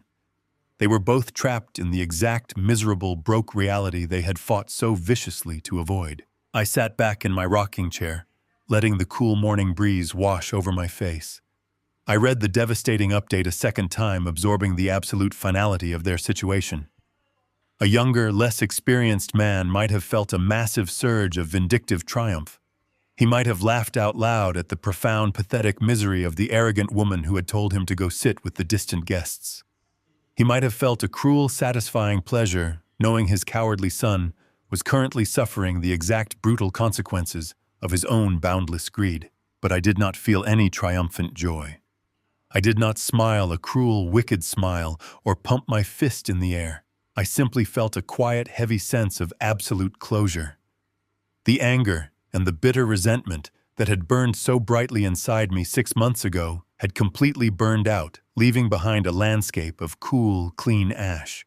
I looked out over the vast, rippling surface of the lake, watching the rising sun catch the water like scattered diamonds. I thought about the boy I had raised, the son I had carried on my shoulders, and the young man whose college tuition I had paid in full. The realization was incredibly painful, but entirely necessary. I had lost my only son. He had actively chosen the hollow, glittering illusion of fake wealth over the genuine, quiet love of a devoted father. He had looked at the man who had sacrificed his entire youth for him and saw nothing more than a convenient human bank account to be drained and discarded. The grief of that profound loss would probably never entirely disappear from my heart. It would always remain a small, quiet ache, a reminder of the fragility of human connection. But the crushing, devastating weight of that sorrow was entirely balanced by the powerful, liberating knowledge of what I had successfully preserved. I raised my coffee mug to my lips and took a slow, deeply satisfying sip. The dark, bitter roast grounded me completely in the beautiful present moment. I had not allowed myself to become a pathetic, helpless victim. I had not permitted two greedy, arrogant thieves to systematically dismantle my dignity and steal the empire I had built with 40 years of honest sweat. I had legally permanently protected the legacy of my late wife, Martha, ensuring our accumulated wealth would be used to build futures for deserving children rather than funding the fake, luxurious vanity of an entitled daughter-in-law. I had successfully executed the silent adjustment. I had drawn a strict, impenetrable boundary, and I had defended it with absolute ruthless precision. I had severed the toxic, infected limb to save the healthy body. I set the coffee mug down on the small wooden table and leaned back, listening to the soft rustling of the pine trees swaying in the morning wind. The bright, warm sunlight washed entirely over the sprawling wooden deck, filling the crisp air with the distinct promise of a brand new day. I was 63 years old, completely debt-free, and entirely unburdened by the toxic demands of greedy people. I had lost a son to the corrupting power of money, but I had successfully bought my own absolute liberation. And sitting there looking out over the quiet, endless expanse of the deep blue lake, I realized for the very first time in my life, I was completely, truly, and wonderfully free. The ultimate lesson from Paul's journey is that true family bonds cannot be bought, and endlessly enabling entitled behavior only breeds resentment and greed. While a parent's natural instinct is to protect and provide shielding adult children from the consequences of their financial choices, ultimately corrupts their character. True wealth is never found in luxury vehicles, elite country club memberships, or the superficial approval of high society. It is found in quiet integrity, self-respect, and absolute peace of mind. Setting firm, unapologetic boundaries is not an act of cruelty, but a vital step for self-preservation. You can never purchase genuine respect, but you can always reclaim your dignity by walking away from those who only value your wallet. If Paul's journey to reclaiming his peace resonated with you, hit the like button, subscribe to the channel, and share your own experiences with setting difficult family boundaries in the comments below.